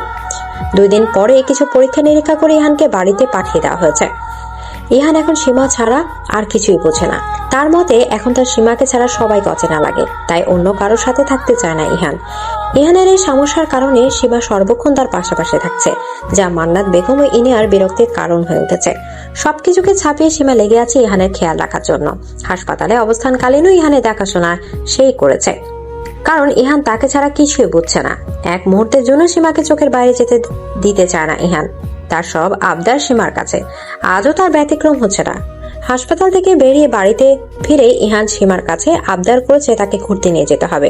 সীমা তো প্রথম কিছুতেই রাজি হয় না, কিন্তু ইহানও কোনো কথা শুনতে রাজি নয়। তার একটাই কথা, সে ঘুরতে যাবে ব্যাস। অবশেষে সীমাকে হার মানতে হয় ইহানের জেদের কাছে। ইহানকে নিয়ে একটু বাইরে ঘুরতে যায়। ইহান সীমাকে সারা রাস্তায় বিভিন্ন প্রশ্ন করে বিরক্ত করে, তবে সীমা ধৈর্য সহকারে সবকিছু সামলায়। সারাদিন বিভিন্ন জায়গায় ঘুরে তারা দুজন মিলে। সীমা গাড়ি ড্রাইভ করতে পারত, ইহান অসুস্থ থাকায় তাই সীমার গাড়ি ড্রাইভ করছিল। অতঃপর ফিরে আসার সময় ইহান হঠাৎ করে বায়না করে যে আইসক্রিম খাবে। ইহান একটি আইসক্রিমের দোকান দেখিয়ে বলে, আমি ওটা খাবো, আমাকে এনে দাও। এখন তো অনেক রাত হয়েছে, আমাদের ফিরতে হবে। এত রাতে আইসক্রিম খাওয়া ঠিক হবে না, আপনার ঠান্ডা লাগতে পারে। আমাকে এনে দাও প্লিজ, আমার ওটা খেতে খুব ইচ্ছা করছে। আচ্ছা বেশ, আমি আইসক্রিম নিয়ে আসছি, তবে আপনি কিন্তু এখান থেকে 1 পাউন্ড নড়বেন না। আমি এক্ষুনি যাব আর এক্ষুনি আসবো। এদিকে ইহান খুশিতে এক প্রকার লাফিয়ে উঠল। ইহানের খুশি খুশি মুখ দেখে সীমা অনেক আনন্দ পায়। ইহানকে বসিয়ে রেখে চলে যায় আইসক্রিম নিতে। সীমা আইসক্রিমগুলো নিয়ে বিল মিটিয়ে চলে আসে গাড়ির কাছে। গাড়িতে এসে ইহানকে না দেখে সীমা ভীষণ উত্তেজিত হয়ে পড়ে। ভয় এসে জমা হয় তার মনে। সীমা ইহানের নাম ধরে রাখতে থাকে, কিন্তু কোনো সাড়া পাওয়া যায় না। দিশেহারা হয়ে আশেপাশে খুঁজতেও থাকে ইহানকে, কিন্তু ইহানের কোনো খোঁজই সে পায় না। সীমা এখন বসে আছে পুলিশ স্টেশনে। রায়হান খান, মান্নাত বেগম উপস্থিত সেখানে। ইতিমধ্যে তাদের কানেও ইহানের নিরুদ্দেশ হওয়ার খবরটা গেছে। সীমা পুলিশ অফিসারকে বলে, আমার হাজবেন্ড ইহান খান, উনি বর্তমানে তার স্মৃতিশক্তি হারিয়ে ফেলেছেন। আজ আমি তাকে নিয়ে ঘুরতে বেরিয়েছিলাম। ফেরার সময় উনি আইসক্রিম খেতে চাইলেন, তখন আমি আইসক্রিম আনতে যাই, বাট ফিরে আসার পর তাকে আর খুঁজে পাই না। অনেক খুঁজেছি কিন্তু কোথাও তাকে পাইনি, তাই নিরুপায় হয়ে আপনাদের কাছে আসলাম। পুলিশ সীমাকে আরো অনেক কিছু জিজ্ঞেস করে, বিভিন্ন তথ্য নেয়। মান্নাত বেগম থানাতেই চড়ে যান সীমার উপর। সীমাকে দোষারোপ করে বলেন, আমি জানি এই মেয়েই আমার ছেলের সাথে কিছু একটা করেছে। অপয়া মেয়ে একটা। যবে থেকে আমার ছেলের জীবনে এসেছে তখন থেকে আমার ছেলের জীবনে সর্বনাশ ডেকে এনেছে। অফিসার, আপনি এই মেয়েটাকে জেলে ঢোকান। আমি জানি ওই মেয়েই আমার ছেলেকে লুকিয়ে রেখেছে। আহা মান্নাত, এসব কথা বাদ দাও, ওনাদেরকে ওনাদের কাজ করতে দাও। আর সীমা, তোমার থেকে এটা আমি আশা করিনি। যদি আমার ছেলে সামলাতেই না পারো, তাহলে তার দায়িত্ব নিয়েছিলে কেন? এত কেয়ারলেস কেন তুমি? এখন তো আমারও এটা মনে হচ্ছে যে তুমি আমার ছেলের যোগ্য নও। তোমার সাথে আমার ছেলের বিয়ে দেওয়া আমার জীবনের বড় একটা ভুল ডিসিশন। এদিকে সীমা বলার মতো কোনো ভাষা খুঁজে পায় না। আজ সবাই তাকে ভুল বুঝছে, কিন্তু আসলে সে তো কিছু করেনি। মান্নাত বেগম সীমার হাত শক্ত করে ধরে বলেন, আমি কিচ্ছু জানতে চাই না। তোমাকে 24 ঘন্টা সময় দিলাম, এর মধ্যে যে করেই হোক আমার ছেলেকে আমার সামনে নিয়ে এসো। আমি আপনাকে কথা দিচ্ছি, আপনার ছেলেকে 24 ঘন্টার মধ্যে আপনার সামনে হাজির করব। যদি সেটা না পারি তাহলে সারা জীবনের মতো বিদায় নেব আপনার ছেলের জীবন থেকে। ঠিক আছে, তোমাকে আমি 24 ঘন্টা সময় দিলাম। যদি পারো এর মধ্যে আমার ছেলেকে আমার সামনে নিয়ে এসো। এদিকে সীমা আর বিলম্ব না করে থানা থেকে বেরিয়ে যায়। এখন তার লক্ষ্য একটাই, যে করে হোক ইহানকে খুঁজে আনা। আরাম কেদারায় বসে নিশ্চিন্তে পা দোলাচ্ছেন ইহান। আজ তার অনেক শান্তি অনুভব করছে। এতদিনে সীমাকে জব্দ করতে সক্ষম হয়েছে, তাই তার মধ্যে একরকম পৈশাচিক আনন্দ কাজ করছে।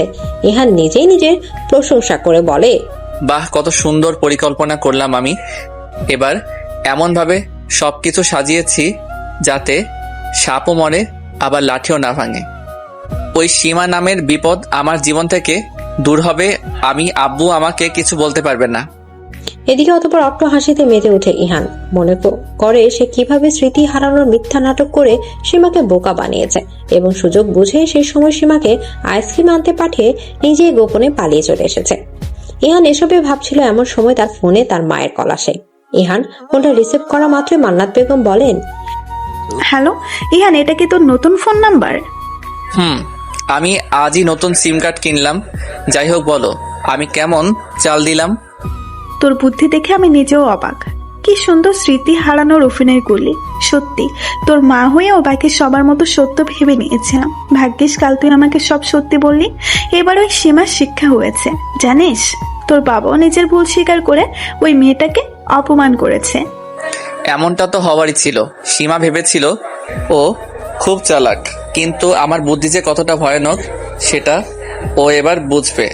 ওই মেয়েটা বলেছে 24 ঘন্টার মধ্যে হয় তোকে খুঁজে বের করবে, আর না হয় চিরজীবনের মতো তোর জীবন থেকে বিদায় নেবে। তাহলে তো ভালোই হয়, আমি 24 ঘন্টা আত্মগোপনে থাকি। এদিকে সীমা উদ্দেশ্যহীন ভাবে খুঁজে চলেছে ইহানকে, কিন্তু কোথাও তাকে খুঁজে পাচ্ছে না।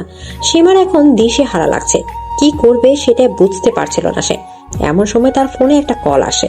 ফোনটা রিসিভ করা মাত্রই বিপরীত দিক থেকে কেউ বলে ওঠে, আপনি কি ইয়ান খানের স্ত্রী বলছেন? হ্যাঁ, আমি ইহানের স্ত্রী। আপনি কে, আর আমাকে কেন ফোন করেছেন? আমি সিটি হসপিটাল থেকে বলছি। আপনার হাজবেন্ডের যে কিছু টেস্ট করতে দিয়েছিলেন তার রেজাল্ট এসেছে। রিপোর্ট কি এসেছে? ইহানের স্মৃতিশক্তি কি সত্যি হারিয়ে গেছে? জি না, রিপোর্ট অনুযায়ী ইয়ান খানের মাথার এমন কোনো গুরুত্ব আঘাত আসেনি যার কারণে তার মেমোরি লস হওয়ার কোনো চান্সই থাকবে না। আমাদের মনে হচ্ছে ওনার অবস্থা ঠিকই আছে। আমি এমন কিছু সন্দেহ করেছিলাম। আপনাকে অনেক অনেক ধন্যবাদ ডক্টর। অতঃপর সীমা কল কেটে দিয়ে বলে, আমি জানি আমাকে এখন কি করতে হবে। আপনি অনেক সুন্দর চাল চেলেছেন মিস্টার ইহান খান, কিন্তু আমাকে হয়তো আপনি এখনো পুরোপুরি চিনে উঠতে পারেননি। আমি যে কি করতে পারি সেটা এবার আপনার কাছে প্রমাণ করে দিব। এদিকে সীমা নিজের ফোন থেকে ইনায়াকে ফোন করে। ইনায়া ফোন রিসিভ করা মাত্রই বলে, কে বলছেন? আমি সীমা। কেন কল করেছো তুমি? তোমার জন্য আমার ভাই হারিয়ে গেছে। তোমাকে তো আমি... তোমাকে আর এত নাটক করতে হবে না, আমি সব জানি। কি কি জানো তুমি? তোমার ভাই যে স্মৃতি হারানোর নাটক করেছে সেটা আমি জেনে গেছি, আর তুমি এবং তোমার মাও যে এসবে জড়িত সেটাও আমি নিশ্চয়তা দিয়ে বলতে পারি। ও, আমি বুঝতে পারছি। এখন তুমি নিজের দোষ ঢাকতে আমাদের উপর দোষ দিচ্ছ, তাই না?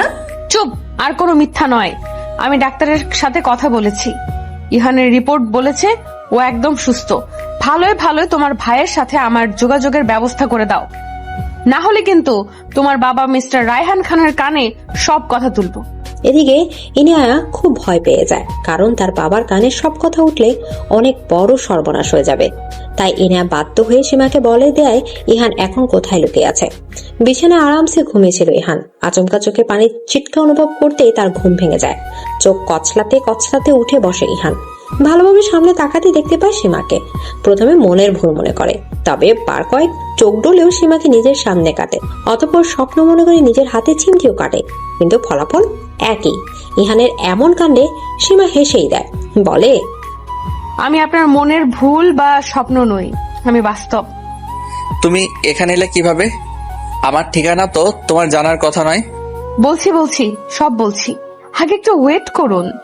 আপনি কি ভেবেছিলেন আপনি আমার সাথে স্মৃতি হারানোর অভিনয় করবেন, আমি কিছু বুঝবো না, সেই সুযোগে আপনি হারিয়ে যান নাটক করে আমাকে আপনার জীবন থেকে বের করে দেবেন?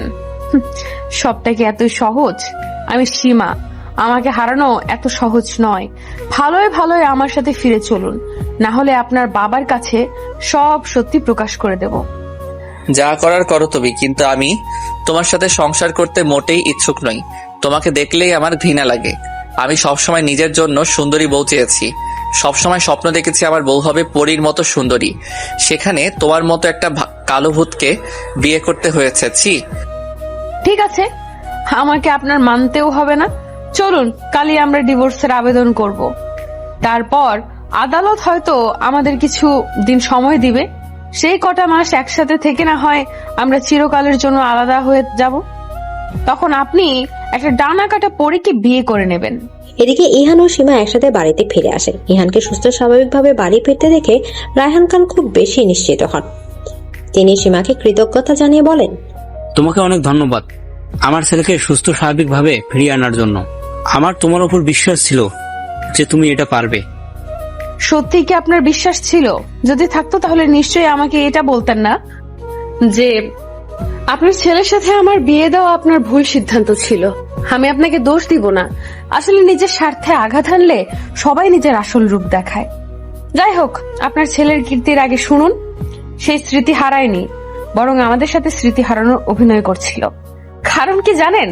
যাতে আমাকে নিজের জীবন থেকে দূর করে দিতে পারে। সেই জন্যই এমন করেছিল আপনার ছেলে। সীমা যা বলছে তা কি সত্যি? ইহান, তুমি কি সব অভিনয় করছো?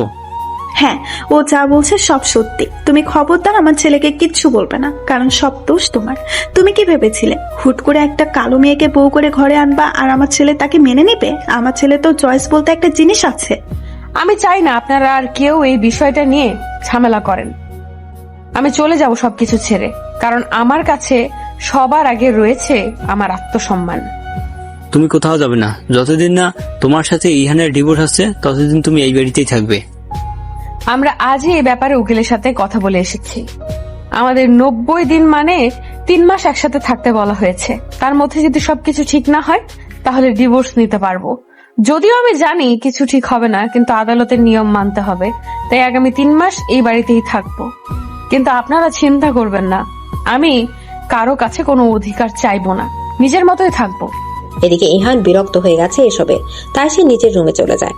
ইহান চলে যাওয়ার কিছু সময় পর মান্নাত বেগমও চলে যান তার কানে কুমন্ত্রণা দিতে। রায়হান খান সীমার সামনে এসে তার মাথায় হাত বুলিয়ে দিয়ে বলে, আমাকে ক্ষমা করে দিও সীমা, আমার জন্যই হয়তো তোমার জীবন নষ্ট হয়ে গেল। আমি আপনাকে বা আপনার পরিবারের কাউকে ক্ষমা করতে পারবো না, কখনো না। এদিকে সীমা লক্ষ্য করছে 2 দিন থেকে ইনায়া বেশ চুপচাপ হয়ে গেছে। আগের মতো আর নেই মেয়েটা, যদিও এবারে কোনো ব্যাপারে নাক গলাতে চায় না। ইতিমধ্যে সে নিজের পেশায় নিযুক্ত হয়েছে, বেশ ভালোভাবে ইঞ্জিনিয়ারিং করছে।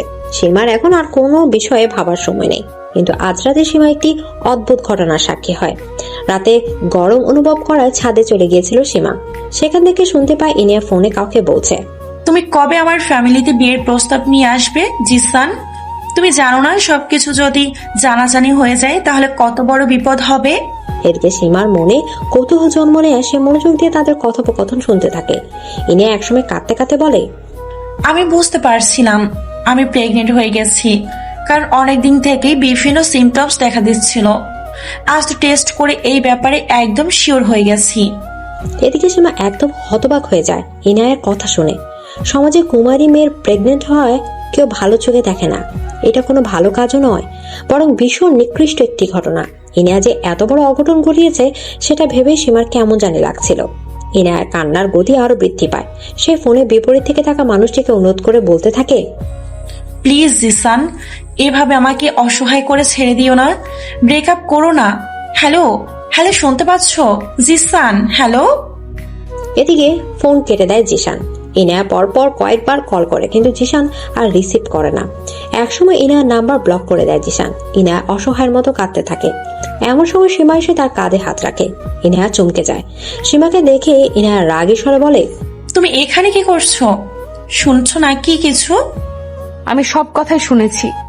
এখন আর কি, যাও সবাইকে গিয়ে সব কথা বলে দাও। আমার সর্বনাশ করতে পারলে তো তুমি অনেক খুশি হবে। সবাইকে নিজের মতো ভেবো না ইয়ানা। তুমি আমার খারাপ চাইতে পারো, বাট ট্রাস্ট মি, আমি তোমার কোনো ক্ষতি চাই না। তবে তুমি যে কাজটা করেছো সেটা অন্যায়। বিয়ের আগে শারীরিক সম্পর্ক করা এটা ভালো কাজ নয়। এখন বুঝতে পারছো তো সেটা? কি করব আমি? জিসানকে খুব ভালোবাসতাম যে, ওকে বিশ্বাস করে নিজের দেহ মন সব উজাড় করে দিয়েছিলাম। আর ও নিজের সম্মান রক্ষা করা মেয়েদের দায়িত্ব, যেটা তুমি করতে পারোনি। শোনো, তোমার জ্ঞান কেউ শুনতে চায়নি। আমার সমস্যার সমাধান আমি নিজেই করতে পারবো। এদিকে সীমাকে আর কিছু বলার সুযোগ না দিয়ে ইনায়া নিজের রুমে চলে যায়। ইনায়া সিদ্ধান্ত নিয়েছে সে তার গর্ভে থাকা বাচ্চাটি নষ্ট করবে। তার সে একটি হাসপাতালে এসেছে। ইনায়া যখন বাড়ি থেকে বের হয় তখন সে ফোনে কাউকে এই ব্যাপারে বলছিল, যা সীমার কানে আসে। তাই সীমা ইনায়ার পিছু নেয়। অতঃপর তার পিছন পিছন হাসপাতালে চলে আসে। ইনায়া হাসপাতালে প্রবেশ করার আগে সীমা তার হাত ধরে বলে, আমি জানি তুমি এখানে কেন এসেছো। চলো আমার সাথে ফিরে চলো। এমনিতেই অনেক বড় একটা পাপ করেছো, এখন নিজের পাপের বোঝা আর বাড়ানোর দরকার নেই। তোমাকে আগেও বলেছি আমাকে জ্ঞান দিতে এসো না, আমি নিজের ব্যবস্থা নিজেই করতে পারবো। আমি জ্ঞান দিতে আসিনি, তোমাকে ঠিক ভুলের পার্থক্য বোঝাতে এসেছি। দেখো, তুমি যেটা করেছো সেটা তোমার ভুল। এই বাচ্চাটার তো কোনো দোষ নেই, তাহলে ওকে কেন শাস্তি দেবে? তো কি করব আমি? বাবার নাম পরিচয়হীন এই বাচ্চাকে পৃথিবীতে এনে মানুষের হাসির পাত্র হব? জিসান বলে দিয়েছে সে আমার সাথে যোগাযোগ রাখতে চায় না। তুমি আমার সাথে এসো। এদিকে সীমা ইনায়ার কোনো কথা না শুনে তাকে নিয়ে গাড়িতে বসায়। অতঃপর তাকে একটি বস্তিতে নিয়ে যায়। ইনায়া জিজ্ঞেস করে, এখানে কেন এনেছো আমাকে? এদিকে সীমা কোনো উত্তর না দিয়ে ইনায়াকে বস্তির ভেতর নিয়ে যায়। বস্তির একটি পরিবারকে দেখায়, যেখানে একজন মা নিজে না খেয়ে তার 3 সন্তানদের মুখে ভাত তুলে দিচ্ছে। সীমা ইনায়াকে উদ্দেশ্য করে বলে, দেখতে পাচ্ছো, এটাই হলো মাতৃত্ব। একজন মা নিজে না খেয়ে তার সন্তানদের খাওয়াচ্ছে, আর তুমি নিজের অনাগত সন্তানকে শেষ করতে চাইছো। আমি আমার বাচ্চাকে পৃথিবীতে আনতে চাই। সীমা খুশি হয়, এটাই তো চেয়েছিল সে। অতঃপর ইনায়াকে নিয়ে বাড়িতে ফেরে। যেহেতু কোনো কিছু লুকিয়ে লাভ নেই, তাই রায়হান খান, মান্নাত বেগম, ইহান সবাইকে ড্রয়িং রুমে উপস্থিত হতে বলে সীমা। সবাই ড্রয়িং রুমে উপস্থিত হলে সীমা বলে, আপনাদের সবাইকে একটা জরুরি কথা জানাতে চাই। কি বলবে তাড়াতাড়ি বলো, আমার অনেক কাজ আছে। এই পরিবারে একটি নতুন সদস্য আসতে চলেছে। তুমি আমার ইহানের বাচ্চার মা হতেই পারো না। ইহান তো তোমাকে কোনোদিন স্পর্শ পর্যন্ত করেনি। তুমি কি ভেবেছো অন্য কারো বাচ্চা পেটে ধরে আমার ইহানের নামে দোষ চাপিয়ে দেবে? এটা হবে না। দেখেছো তো তুমি কেমন মেয়েকে বাড়ির বউ করে এনেছো, যার চরিত্রের ঠিক নাই। আমার চরিত্রের দিকে আঙুল তোলার আগে নিজের মেয়ের দিকে তাকান। প্রেগনেন্ট আমি নই, প্রেগনেন্ট আপনার মেয়ে। এদিকে সীমার কথায় যেন খান ভিলা ড্রয়িং রুম বেশ বড়সড় একটা বিস্ফোরণ ঘটে যায়। রায়হান খান কড়া দৃষ্টি নিক্ষেপ করে নিজের মেয়ের দিকে।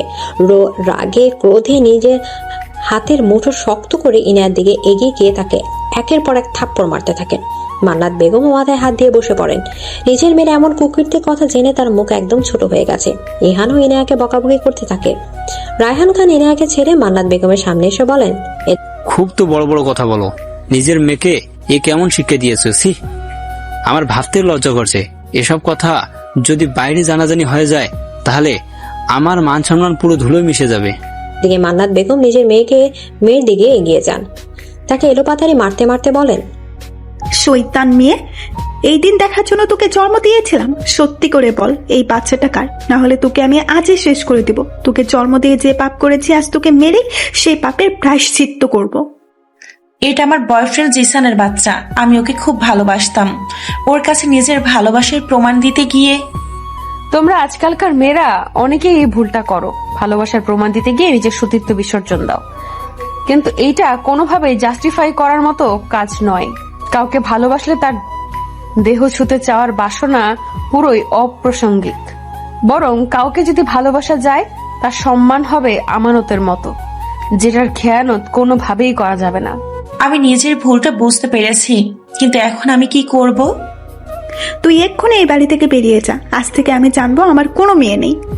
যখন নিজের মেয়ের দিকে খেয়াল রাখার কথা ছিল আপনি তখন তো রাখেননি। এখন এভাবে নিজের মেয়ের ঘাড়ে পুরো দোষ চাপানোর মানে নেই। মা বাবা হিসাবে আপনাদের দায়িত্ব ছিল আপনার মেয়ে কখন কোথায় যাচ্ছে, কি করছে তার খেয়াল রাখা। তুমি আমাকে জ্ঞান দিও না। এখন এই মেয়ের জন্য আমার সমাজে মুখ দেখাতে পারবো না। এমন কিছুই হবে না, আমি সবকিছু ঠিক করে দেব। এদিকে জিশান নামের ছেলেটা সীমার বাবার অফিসে কাজ করে। সীমা তার বাবার সাহায্যে জিশানের সাথে যোগাযোগ করেছে। অতঃপর বিভিন্ন কায়দায় তাকে রাজি করিয়েছে ইনায়াকে বিয়ে করার জন্য। জিশান তাই আজ তার পরিবারকে নিয়ে এসেছে ইনায়াকে দেখার জন্য। দুই পরিবারের লোক মুখোমুখি হয়ে বসে আছে। রায়হান খান জিশানের বাবার সাথে বিয়ের ব্যাপারে আলাপ করছেন। মান্নাত বেগম ও জিশানের মা চাচিদের সাথে টুকটাক কথা বলছেন। দুই পরিবার থেকে বিয়ের জন্য মত দেওয়া হয়। অতঃপর আগামী সপ্তাহে বিয়ের তারিখ ঠিক করা হয়। বিয়ের তারিখ ঠিক হতে ইনায়া সীমার কাছে যায়। তার দিকে কৃতজ্ঞতার সাথে তাকিয়ে বলে, তোমাকে অনেক ধন্যবাদ ভাবি। আজ শুধুমাত্র তোমার জন্য আমি এত বড় বিপদ থেকে রক্ষা পেলাম। আমাকে ধন্যবাদ বলো না, আমি তোমার জন্য কিছু করিনি। যা করেছি তোমার বাচ্চাটার জন্য করেছি, কারণ আমি চাইনি তোমার কৃত কাজের জন্য এই নিষ্পাপ বাচ্চাটা কোনো শাস্তি পাক। তুমি অন্যায় করেছো এটা ঠিক, কিন্তু এই বাচ্চাটির তো কোনো অন্যায় নেই। আর হ্যাঁ, আমাকে ভাবি বলো না, আমার অস্বস্তি হয়। তোমার কাছে ক্ষমা চাওয়ার মুখ আমার নেই। তোমার সাথে অনেক খারাপ ব্যবহার করেছি আমি, যা হয়তো ক্ষমারও অযোগ্য। কিন্তু আমি আজকে মন থেকে তোমার কাছে ক্ষমা চাচ্ছি। পারলে আমাকে ক্ষমা করে দিও। এদিকে জিশান তার পরিবারকে নিয়ে বিদায় নেয়। সবাই চলে যাওয়ার পর মান্নাত বেগম সীমার কাছে আসে। সীমার হাত ধরে বলে, তুমি আমার অনেক বড় উপকার করলে। সত্যি মানুষ ঠিকই বলে, রূপ দেখে কাউকে বিচার করা ঠিক নয়। মানুষের মনটাই আসল। আপনি যে বুঝতে পেরেছেন সেটাই অনেক। কিন্তু আমি এত সহজে আপনি আমাকে যা যা অপমান করেছেন সেটা ভুলে যাব না। এতটা দয়ালু আমি নই। তবে আপনার কাছে অনুরোধ, আর কখনো গায়ের রং বা চেহারা নিয়ে কাউকে খোঁটা দিবেন না। এই দেখুন না, আমার গায়ের রং কালো, কিন্তু আমি কখনো এমন কোনো কাজ করিনি যার জন্য আমার বাবাকে অসম্মানিত হতে হয়েছে। বরং আমি ইঞ্জিনিয়ার হয়ে নিজের বাবার মুখ উজ্জ্বল করতে পেরেছি। অপরদিকে আপনার মেয়ে ইয়ানা, ও তো অনেক সুন্দরী, অনেক ফর্সা, অথচ দেখুন আপনার মুখমণ্ডল উজ্জ্বল তো করেইনি, বরং আরেকটু হলে আপনাদের মুখে কালো করে দিত। এই জন্যই কারো বাহ্যিক রূপ দেখে তাকে বিচার করবেন না, চরিত্র দেখে বিচার করুন। এদিকে সীমা এই কথাগুলো বলে নিজের রুমে থেকে পা বাড়ায়। মান্নাত বেগম তার শাড়ির আঁচল দিয়ে নিজের চোখ থেকে গড়িয়ে পড়া কয়েক বিন্দু অশ্রু লেপন করে বলে, আমি বুঝতে পেরেছি সবকিছু। আল্লাহ এতদিনে আমাকে সঠিক বুঝ দিয়েছে। আমি খাঁটি হিরে চিনতে ভুল করেছিলাম, কিন্তু এতদিন যখন আমি হিরের সন্ধান পেয়েছি তখন আত্মাকে হারাতে দেব না। তোমার থেকে ভালো মেয়ে যে আমি আর আমার ইহানের জন্য পাবো না সীমা। এদিকে সীমার ফোনে রাতে হঠাৎ একটি আননোন নাম্বার থেকে কল আসে। সীমা ফোনটা রিসিভ করে। বিপরীত দিক থেকে কোনো শব্দ না আসায় সে হ্যালো হ্যালো করতে থাকে, তবুও কোনো উত্তর আসে না। কয়েক সেকেন্ডের মধ্যে কল কেটে যায়। সীমার একটু খটকা লাগে বিষয়টা, তবে সে এটা নিয়ে মাথা ঘামায় না। সীমা নিজের একটি প্রজেক্টের কাজে লেগে পড়ে। রাত 12টার দিকে আচমকা ঘরে কারো আগমন টের পায় সীমা। চকিত হয়ে সামনে তাকাতে ইহানকে দেখতে পায়। এত রাতে ইহানকে নিজের রুমে দেখে অবাক হয় সীমা। জিজ্ঞেস করে, আপনি এত রাতে আমার রুমে কি করছেন? তোমাকে ধন্যবাদ দিতে এসেছিলাম। তোমার জন্যই আমাদের পরিবারের সম্মান নষ্ট হতে হতে বেঁচে গেল। আমাকে ধন্যবাদ দিতে হবে না। আপনি বরং নিজের মানসিকতা বদলান, তাহলে আমি খুশি হব। আপনার সুন্দরী বোনের এমন কাণ্ড দেখে নিশ্চয়ই আপনি বুঝতে পেরেছেন যে সুন্দর হলেই কেউ ভালো হয় না, চরিত্র এবং মন সুন্দর হওয়াটাই বড় ব্যাপার। তুমি আমাদের উপকার করেছো তাই ধন্যবাদ দিতে এসেছি, তাই জন্য এটা ভেবে নিও না যে আমি তোমাকে বউ বলে মেনে নেব। সেটা আমি কখনো আশা করিনি, আর না এখন করি। আমি শুধু এইটুকুই আশা করব আপনি নিজের মানসিকতা বদলান। আর আপনি আমাকে মেনে নেওয়ার কে? আমি নিজেই আপনাকে স্বামী হিসেবে কখনো মানবো না। আপনার মতো নিচু মানসিকতার মানুষকে আমি স্বামী হিসেবে চাই না। ইহান সীমার দিকে রাগের দৃষ্টি প্রেক্ষাপটে করে গটগট করে রুম থেকে চলে যায়। সীমা পুনরায় নিজের কাজে মনোযোগ দেয়। মান্নাত বেগম এতক্ষণ ধরে দরজায় দাঁড়িয়ে সব শুনছিলেন। তিনি তো ইহানকে পাঠিয়েছিলেন সীমার সাথে কথা বলার জন্য। ভেবেছিলেন তাদের মধ্যে সবকিছু ঠিকঠাক হয়ে যাবে, কিন্তু এখন তো দেখা যাচ্ছে হিতে বিপরীত হচ্ছে। এদিকে সীমা সকালে ঘুম থেকে উঠে নামাজ আদায় করে অতঃপর নিজের প্রজেক্টের কাজে লেগে পড়ে। মনোযোগ সহকারে সে নিজের কাজটা করছিল। এমন সময় মান্নাত বেগমের আগমন ঘটে তার রুমে। মান্নাত বেগম দরজার বাইরে দাঁড়িয়ে সীমাকে জিজ্ঞেস করেন, ভেতরে আসবো? হ্যাঁ আসুন, আপনাদেরই তো বাড়ি, আমি তো এখানে কয়েকদিনের অতিথি মাত্র। এভাবে বলো না, তোমার যতদিন ইচ্ছা এখানে থাকতে পারো। যাই হোক, আমার একটা কথা বলার ছিল। জি বলুন। তুমি এই রুমে কেন আছো? দেখো আইনত এখনো তো ইহানের সাথে তোমার ডিভোর্স হয়ে যায়নি, তাই তোমাদের তো উচিত একসাথে একই রুমে থাকা। এর ফলে সম্পর্কের উন্নতি হবে। আপনার ছেলের সাথে কোনো সম্পর্কের উন্নতি করার ইচ্ছা আমার নেই। তার মতো নিচু মানসিকতার লোকের সাথে আর যাই হোক সংসার করা যায় না। তুমি ভুল ভাবছো, আমার ছেলে এতটাও খারাপ নয়। একবার শুধু ইহানের জায়গায় নিজেকে বসিয়ে দেখো। তোমাকে যদি তোমার বাবা এভাবে মতের বিরুদ্ধে গিয়ে তোমার অপছন্দের কারোর সাথে বিয়ে দিত, তাহলে কি তুমি মেনে নিতে পারতে? এখানে কি ইহানের কোনো দোষ আছে? হ্যাঁ সত্যি, এখানে ইহানের কোনো দোষ নেই। আমি যদি দেখতে এমন কালো না হয়ে অপরূপ সুন্দরী হতাম, তাহলে মতের বিরুদ্ধে গিয়ে বিয়ে হলেও উনি ঠিকই আমায় বিয়ে করতেন এবং মেনে নিতেন। ওই যে কথায় কথায় সবাই বলে না, ফেস ডাজন্ট ম্যাটার, এটা একটা ভুয়া কথা। ফেস ম্যাটার করে। পৃথিবীর অধিকাংশ মানুষ এখনো সৌন্দর্যের পূজারী, বিশেষ করে মেয়েদের ক্ষেত্রে তো বটেই। একটা পুরুষ মানুষ যেমনই হোক, তার নিজের জন্য সুন্দরী একটা বউ চাই। নিজের হাজার খুঁত থাকলেও নিজের স্ত্রী হিসেবে চায় ঐশ্বরিয়াকে। সেখানে আপনার ছেলে এত সুদর্শন দেখতে, সে তো নিজের জন্য সুন্দরী মেয়ে চাইবেই। তাই তো আমি আপনার ছেলের জীবন থেকে চলে যেতে চাইছি। মানুষের মন মানসিকতা তো বদলাতে পারে সীমা, তুমি পারবে না আমার ছেলেটাকে বদলাতে?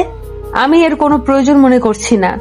যে বোঝার সে নিজে থেকেই বোঝে, আর যে না বোঝার সে বুঝেও বোঝা যায় না। এদিকে মান্নাত বেগম বুঝতে পারে সীমার মনোভাব, তাই তিনি আর কথা না বাড়িয়ে দীর্ঘশ্বাস ফেলে সীমার রুম থেকে বেরিয়ে আসেন। সীমা নিজের একটি প্রজেক্টের কাজে একটি স্থান পরিদর্শনে এসেছেন। মূলত একটা পুরাতন ব্রিজ মেরামত করে নতুনভাবে তৈরি করার কাজ এসে পড়েছে সীমার কাঁধে। সীমা সেটা নিয়ে আলোচনা করছিল। এমন সময় কেউ একজন সীমার সামনে এসে দাঁড়ায়। তার পরনে জিন্স এবং স্কার্ট, মুখে মাস্ক এবং চোখে সানগ্লাস পরা। সীমা সে মেয়েটিকে ঠিক চিনতে পারে না, কিন্তু তার প্রতি গভীর টান অনুভব হয়। সীমা দলের একজন লোক মেয়েটির সাথে সীমার পরিচয় করে দিয়ে বলে, উনি আমাদের এই প্রজেক্টে যুক্ত হয়েছেন। উনি ব্রিটেনের একজন নামকরা ইঞ্জিনিয়ার। ওনার নাম। এদিকে পুরো কথা সম্পূর্ণ হওয়ার আগে সীমা ডাক পড়ে। সীমা অন্যদিকে চলে যায়। অন্য মেয়েটি সীমার দিকে তাকিয়ে থাকে অপলক। সীমা একটি জায়গায় দাঁড়িয়েছিল। আশপাশ থেকে বিভিন্ন ভারী মালামাল বহন করা হচ্ছিল। সীমা সবকিছু তদারকিও করছিল। আচমকা একটা ভারী ইট সীমার মাথার উপর পড়তে যাচ্ছিল। সেই সময় কোথা থেকে যেন মাস্ক সানগ্লাস পরিহিত মেয়েটি দেবদূতের মতো হাজির হয়। সীমাকে অনেক বড় বিপদের হাত থেকে বাঁচিয়ে দেয় মেয়েটি। কয়েকজন মানুষ ছুটে আসে। মেয়েটি সীমাকে জিজ্ঞেস করে, আর ইউ ওকে? এদিকে সীমার কাছে মেয়েটির গলা খুব চেনা লাগছিল। শুধু তাই নয়, মেয়েটিকেও তার আপন আপন লাগছিল। কেন জানি মেয়েটির মুখ দেখার অদ্ভুত বাসনা জাগে সীমার মনে। সীমা মেয়েটির উদ্দেশ্যে বলে, I am fine, thanks for saving me. এদিকে মেয়েটি যেন নিশ্চিত হয়, অতঃপর চলে যায় নিজের মতো। সীমা সেই মেয়েটি যাওয়ার পানেই তাকিয়ে থাকে। সীমা বাড়িতে ফেরার পর দেখা দেয় নতুন সমস্যা। মান্নাত বেগম ইহানকে বলে সীমাকে নিয়ে ইনায়ের বিয়ের শপিং করতে যেতে। সীমা ও ইহান কেউই রাজি হয় না একসাথে যাওয়ার জন্য, কিন্তু মান্নাত বেগম জেদ ধরে বসেন থাকেন যে তাদেরকে একসাথে শপিং করতে যেতেই হবে। অগত্যা তার জেদের কাছে হার মেনে ইহান রাজি হয়। সীমা ভদ্রতার খাতিরে রাজি হয়। সীমা, ইহান ও ইনায় একসাথে শপিং করতে বেরিয়ে যায়। গাড়িতে ওঠার সময়ও বিপত্তি বাধে। সীমা ইনায়ের সাথে গাড়ির পেছনে সিটে বসে। ইনায়কে মান্নাত বেগম বলেই দিয়েছে যে করেই হোক সীমা ও ইহান যাতে পুরো রাস্তা একসাথে বসে যায়। সে কারণে ইনায় সীমাকে বলে, ভাবি, আমার এভাবে যেতে প্রবলেম হচ্ছে, তুমি একটু সামনে যাবে প্লিজ? কি প্রবলেম? শ্বাস নিতে সমস্যা। এদিকে সীমা একবার ইহানের দিকে তাকায়। ইহান সামনে আসার সংকেত দিতেই সামনে এগিয়ে বসে সীমা। ইহান গাড়ি চালাতে শুরু করেন। শপিং মলে পৌঁছে সবার শপিং এ মনোযোগ দেয়। মূলত ইনায়ার বিয়ের জন্য শপিং এ আসার কারণে সবাই সেদিকটাই দেখছিল। এদিকে ইনায়া মনে করে মান্নাত বেগম তাকে কি বলেছিল। তিনি বলেছিলেন, শোনিয়ানা, তুই একটা ব্যাপার ভালোভাবে খেয়াল রাখবি। সীমা ও ইহান যেন একসাথে বেশি বেশি সময় কাটায়, এতে ওদের সম্প্রতি স্বাভাবিক হবে। এদিকে মায়ের আদেশ মতো কাজ করতে থাকে ইনায়া। তাই সে এক পর্যায়ে ইহানের কাছে গিয়ে চুপি চুপি বলেন, ভাইয়া তুমি তো শুধু আমার জন্য লেহেঙ্গা দেখছো, ভাবির জন্য কিছু একটা কেনো। সে তো এসেছে আমাদের সাথে, তাকেও তো কিছু কিনে নিয়ে দেওয়া উচিত। এদিকে ইহানের কাছে ইনায়ার কথাটা যুক্তিযুক্ত লাগে। সত্যি তো, সীমা যখন তাদের সাথে এসেছে তখন সীমাকে কিছু কিনে দেওয়া দরকার। ইহান পুরো শপিং মল ঘুরে খুব সুন্দর একটা পিঙ্ক কালারের শাড়ি পছন্দ করে সীমার জন্য। সীমা একজন সেলসম্যানকে বলে শাড়িটা প্যাক করে নেয়। সব কেনাকাটা শেষ হলে তারা শপিং মল থেকে বেরিয়ে আসে। অতঃপর শপিং মলের বাইরে এসে ইহান সীমার হাতে শাড়িটা তুলে দেয়। সীমা তো বিশাল অবাক হয়ে যায় ইহানের এই কাণ্ডে। জিজ্ঞেস করে, কি এটা? শাড়ি আপনার জন্য, দেখুন তো পছন্দ হয় কিনা। এদিকে সীমার অবাক হওয়ার মাত্রা বৃদ্ধি পায়। শাড়িটা বের করে দেখে সত্যি অনেক সুন্দর। ইহানকে ধন্যবাদ জানিয়ে বলে, শাড়িটা আমার পছন্দ হয়েছে, থ্যাংক ইউ। এদিকে ইহানের গাড়িটা শপিং মলের বিপরীত দিকে একটি পার্কিং লটে পার্ক করা ছিল।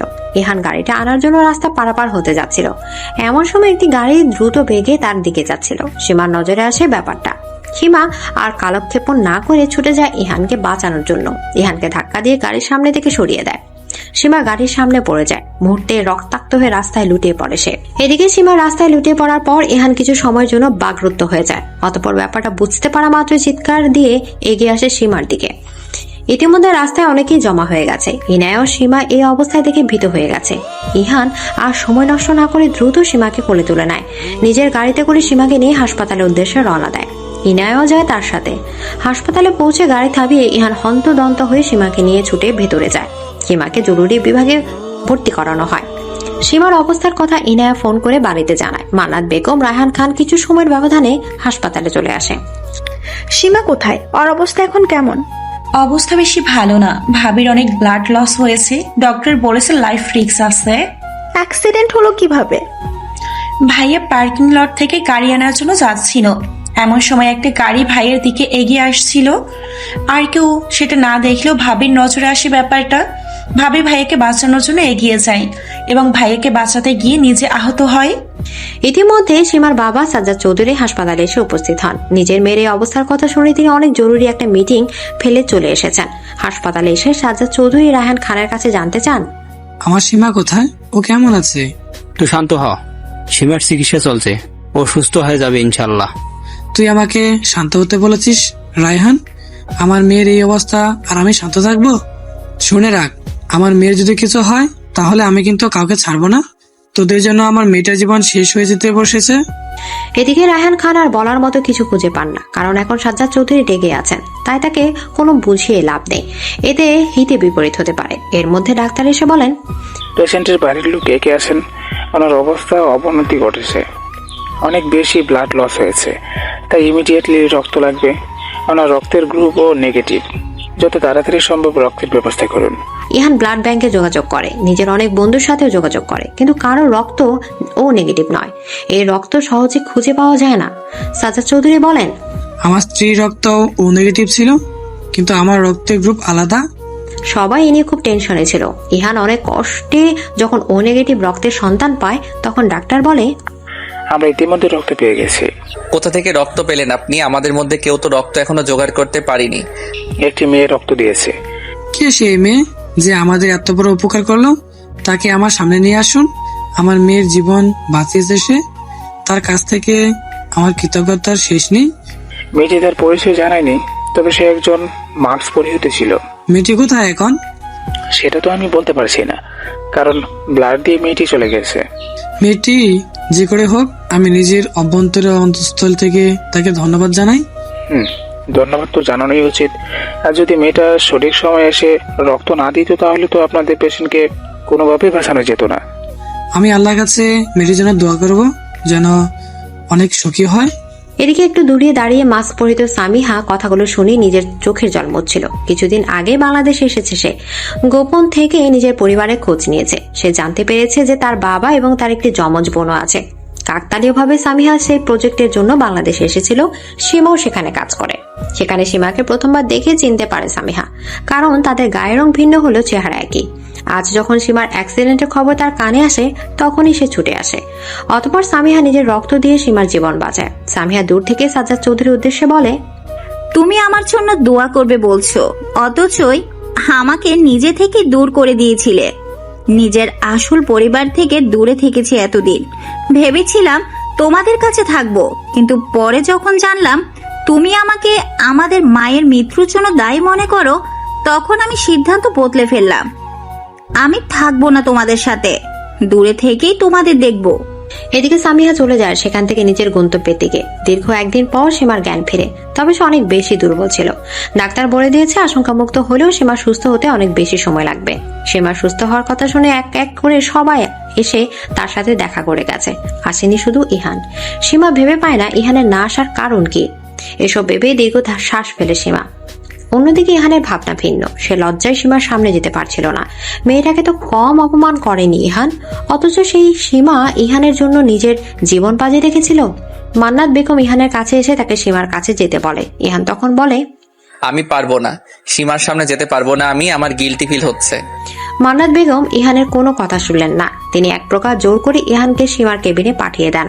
অবশেষে ইহানকে নিজের কেবিনে আসতে দেখে সীমার সকল ভাবনার রীতি ঘটে। ঠিক আছো তো তুমি? আলহামদুলিল্লাহ, বেঁচে আছি। তোমাকে যে কি বলে ধন্যবাদ জানাবো সেটা আমার জানা নেই। শুধুমাত্র আমাকে বাঁচানোর জন্য তুমি নিজের লাইফ রিস্কে ফেলেছিলে। তোমার কাছে আমি চিরকাল গ্রেটফুল থাকবো। এই উপকারের বিনিময়ে কিন্তু আপনাকে জোরপূর্বক নিজের ইচ্ছার বিরুদ্ধে গিয়ে আমি মেনে নিতে হবে না। আমি জানি আপনি কখনো মন থেকে আমায় মানবেন না। সত্যি বলতে আমি কখনো সেটা আশাও করিনি। বাই দ্য ওয়ে, অনেক রাত হয়েছে। আপনি আপনার পরিবারের সদস্যদের নিয়ে নিজের বাড়িতে ফিরে যান। আজ থেকে আমি চিরকালের মতো আপনাকে মুক্তি দিলাম। আমি আর আপনাদের বাড়িতে ফিরবো না। এখান থেকে সরাসরি আব্বুর সাথে আমাদের বাড়িতে ফিরবো। ইহানের বুকটা কেন জানি না ছ্যাত করে ওঠে সীমার কথা শুনে। এতদিন তো সে এটাই চাইছিল, কিন্তু এখন সীমা তার থেকে দূরে যাবে এ কথাটা শুনে তার কেন জানে কষ্ট হচ্ছে। হৃদয় দোলা দিয়ে যাচ্ছে কথাটা। এদিকে সীমা সুস্থ হওয়ার পর তার নিজের বাড়িতে এসেছেন। রায়হান খান, মান্নাত বেগম, ইনায়া তাকে অনেক অনুরোধ করেছিল ওই বাড়িতে যাওয়ার জন্য, কিন্তু সীমা তাদের অনুরোধ রাখতে পারেনি। নিজের মতো করে চলে এসেছে এই বাড়িতে। বর্তমানে বেলকনিতে বসে আকাশের দিকে তাকিয়ে আছে সীমা। গরম কফির কাপে চুমুক দিয়ে ইহানের কথা ভাবছে। সবাই তাকে ওই বাড়িতে ফিরে যেতে বললেও ইহান একবারও তাকে বলেনি। হয়তো সে চায় না সীমা আর ওই বাড়িতে ফিরুক। এসব ভেবে দীর্ঘশ্বাস ফেলে সীমা। নিজেই নিজেকে বলে, ইহান তো কখনো আমাকে চাইনি। তার তো নিজের জন্য একটা ডানা কাটা পরিচয় থাক না। আমি আর তার কথা ভাববো না। আল্লাহ যেন ইহানের ইচ্ছাটাই পূরণ করে, তাকে তার মনের মতো মেয়ের সাথেই যেন মিলিয়ে দেয়। এদিকে ইহানের অবস্থা অনেকটা সীমার মতো। সেও নিজের রুমে শুয়ে শুয়ে সীমার কথা ভাবছে। শুরু থেকে সীমার সাথে করা সব অন্যায় অপমানের কথা, অথচ এত কিছু করার পরও সীমা তার জন্য নিজের জীবন বাঁচিয়ে রেখেছিল। ইহান ভাবে সে সীমার যোগ্য নয়, সীমাকে কষ্ট ছাড়া আর কিছুই দিতে পারেনি। কিন্তু তবুও সীমার অনুপস্থিতি তার গুরুত্ব বুঝতে পারছে। আসলে কোনো কিছু আমাদের সাথে থাকলে আমরা তার গুরুত্ব বুঝতে পারি না। যতই সে দূরে চলে যাক তখনই তার গুরুত্ব বুঝতে পারি। ইহানের সাথেও সেটাই হচ্ছে। যখন সীমা তার কাছে ছিল তখন সীমাকে বুঝতে পারেনি কিংবা বুঝতে চায়নি, তাকে অবজ্ঞা করে গেছে। এখন যখন সীমা তার কাছে নেই তখন সীমার কথা ভাবছে। সীমার স্মৃতিগুলো তাকে অনেক বেশি ভাবাচ্ছে, কষ্ট দিচ্ছে প্রচুর। ইহান নিজের বুকের বাঁ পাশে হাত রেখে বলে, কেন এত ভাবছি আমি সীমার কথা? তাকে নিয়ে ভাবনা তো আমার হৃদয়ে আসার কথা না। কেন এত কষ্ট হচ্ছে আমার? তাহলে কি? হ্যাঁ, তুই ঠিকই ভেবেছিস। তোর হৃদয় জুড়ে সীমা রয়েছে, তাই তোর এত কষ্ট হচ্ছে সীমার জন্য।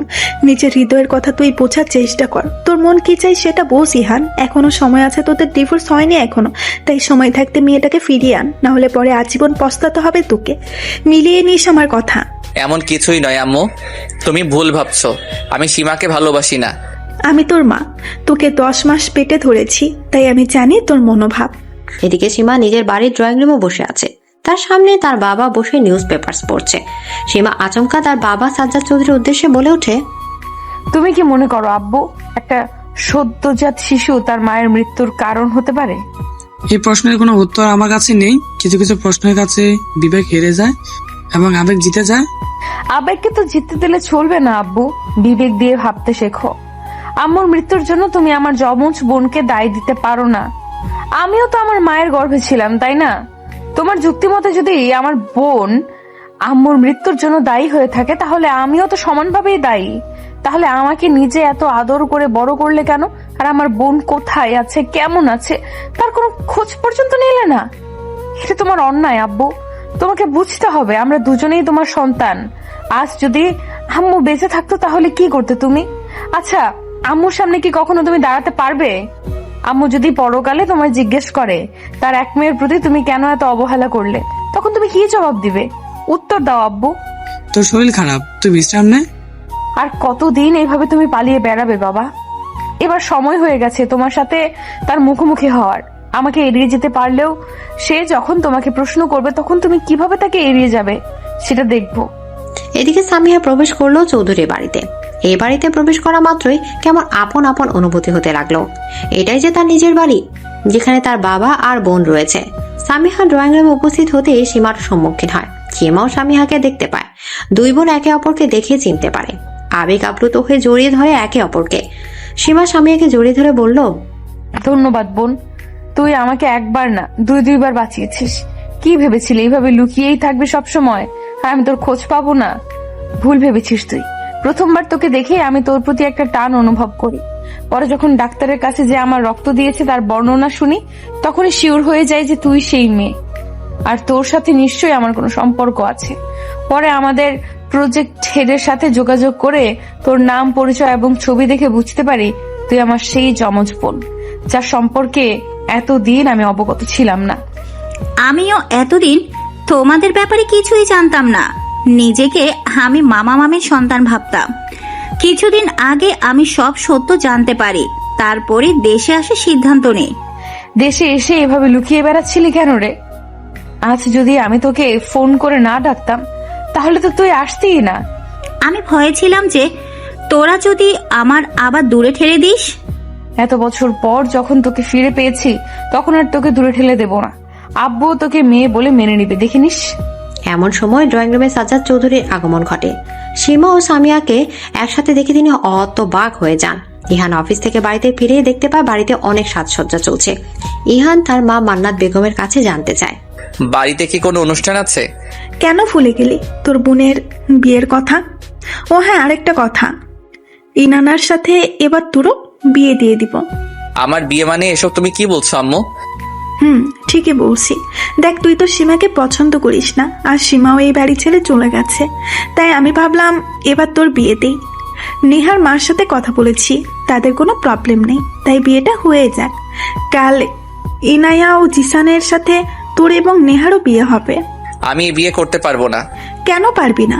তুই তো সীমাকে বই হিসাবে মানিস না, তাহলে বিয়েটা করে নিতে তোর প্রবলেম কোথায়? আমার আর সীমার তো এখনো ডিভোর্স হয়নি, তাহলে আমি দ্বিতীয় বিয়ে কিভাবে করব? এই নিয়ে কোনো চিন্তা করিস না। আমি সীমাকে বলবো ও দ্বিতীয় বিয়েতে অনুমতি পত্রে সই করে দিবে, তাহলে তো আর কোনো অসুবিধা হবে না। এভাবে হয় না আম্মু, আমি বিয়ে করতে পারবো না। কেন পারবি না? তাহলে কি তুই সীমাকে ভালোবাসিস? এদিকে ইহান কোনো উত্তর না দিয়ে নিজের রুমের দিকে চলে যায়। মান্নাত বেগম পান চিবোতে চিবোতে বলেন, আমি তোর মা ইহান, তোকে আমি জন্ম দিয়েছি, তাই তোকে কিভাবে কাবু করতে হয় সেটা আমার থেকে ভালো আর কেউ জানবে না। এবার দেখ আমি কি বুদ্ধি করেছি। তোর মুখ দিয়ে আমি স্বীকার করিয়েই ছাড়বো যে তুই সীমাকে ভালোবাসিস। তারপর তুই নিজে সীমাকে এই বাড়িতে ফিরিয়ে আনবি, তাহলেই আমি শান্তি পাবো।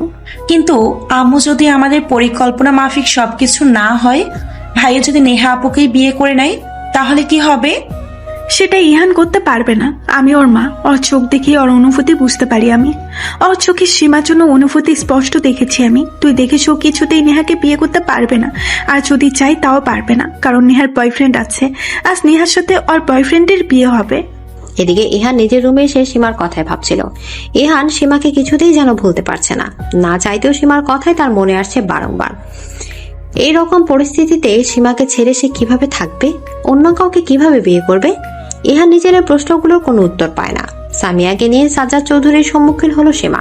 সাজ্জাদ চৌধুরীর হাতে সামিয়ার হাত দিয়ে বলল, ও আমার বোন আব্বু, নিজের মেয়ে যাকে তুমি এতদিন দূরে ঠেলে রেখেছিলে, আজও এসেছে আমাদের কাছে। আমি তোমার কাছে অনুরোধ করে বলছি, প্লিজ ওকে আর দূরে ঠেলে দিও না। এবার ওকে আপন করে নাও না আব্বু। এটা অনেক আশা নিয়ে এসেছে, আশা করছি তুমি ওকে ফিরিয়ে। এদিকে সীমার কথা শেষ হওয়ার আগে সাজ্জাদ চৌধুরী সামিয়াকে বুকে টেনে নেন। সামিয়াকে জড়িয়ে ক্রন্দনরত অবস্থায় বলেন, তোর কাছে ক্ষমা চাওয়ার কোনো মুখ আমার নেই মা, তবুও তোর এই অপরাধী বাবা তোর কাছে ক্ষমা চাইছে, পারলে আমাকে ক্ষমা করে দিস। আমি বিনা অপরাধী তোকে এতদিন দূরে টেনে রেখেছিলাম, বিনা অপরাধী তুই এত শাস্তি ভোগ করলি। আমি এজন্যই তোমাকে কখনোই ক্ষমা করব না। তোমার জন্য আমি এতদিন নিজের পরিবার থেকে দূরে ছিলাম। আচ্ছা ড্যাড, তুমি বলো আমার কি দোষ ছিল? মায়ের মৃত্যুর জন্য কিভাবে আমি দায়ী হই? আমি তো একটা নিষ্পাপ মাসুম বাচ্চা ছিলাম। নিজের ভুল বুঝতে পেরে অনুতপ্ত হলে তাকে ক্ষমা করে দিতে হয় বোন। আমি জানি তুই তোর হারানো শৈশব, হারিয়ে যাওয়া সময়গুলো আর কখনো ফেরত পাবি না, কিন্তু এখান থেকে তো আমরা সবকিছু নতুন ভাবে শুরু করতে পারি, তাই না? কি দরকার রাগ পুষে রাখার? চল না এখন আমরা সবাই মিলে একটা সুখী পরিবার গঠন করি। এদিকে 3 বাবা মেয়ে একে অপরকে জড়িয়ে ধরে আজ যেন সম্পূর্ণ হলো একটি পরিবার।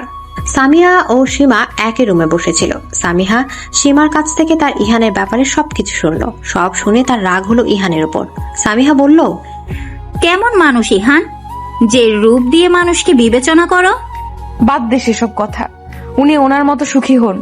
আজ ওনার পছন্দ মতো মেয়ের সাথে ওনার বিয়ে হওয়ার কথা। আশা করব এবার তুই সুখী হবেন। এদিকে ইনায়া ও জিশানের বিয়ে সুষ্ঠুভাবে সম্পন্ন হলো। অতঃপর নেহা ও ইহানের বিয়ের বন্দোবস্ত করা হলো। নেহা বিয়ের আসরে আসার কিছুক্ষণ পর ইহান এসে বলল, আমি এই বিয়ে করতে পারবো না। কেন পারবে না তুমি এই বিয়ে করতে? কারণ আমি বিবাহিত। আমি আমার স্ত্রীকে সীমাকে ভালোবাসি। আমার হৃদয় জুড়ে একজনই রয়েছে, সে হলো সীমা। তাই অন্য কাউকে বিয়ে করা আমার কাছে সম্ভব নয়। বাহ, এইটাই তো শুনতে চেয়েছিলাম তোর মুখ থেকে। যাক, শেষ পর্যন্ত তুই নিজের মনের কথা বুঝতে পারলি। আমার পরিকল্পনা সফল। এখন চার দেরি করিস না, আমার বাড়ির বউকে বাড়িতে সসম্মানে ফিরিয়ে নিয়ে আয়। এদিকে ইহান সাথে সাথে বাড়ি থেকে বেরিয়ে যায়। অতঃপর নেহার সাথে তার বয়ফ্রেন্ডের বিয়েটা হয়ে যায়। সবকিছু ভালো ভালো মিটে যাওয়ার পর মান্নাত বেগম ভাবতে থাকেন, সীমা আর ইহান এক হলেই এখন সবকিছু ভালোই ভালোই মিটে যাবে। এদিকে ইহান সীমার বাড়িতে চলে আসে। আজ যখন সে নিজের মনের কথা বুঝতে পেরেছে তখন আর সীমার থেকে দূরে থাকতে চায় না। আজ সীমাকে নিয়েই বাড়িতে ফিরবে বলে শপথ নিয়েছে ইহান।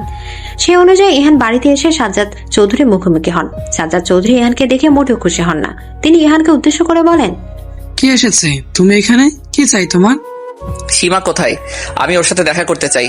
আমার মেয়ের সাথে কেন দেখা করতে চাও? ওকে কি যথেষ্ট কষ্ট দেওয়া হয়নি তোমার? আরো কষ্ট দেওয়ার ধান্দা আছে?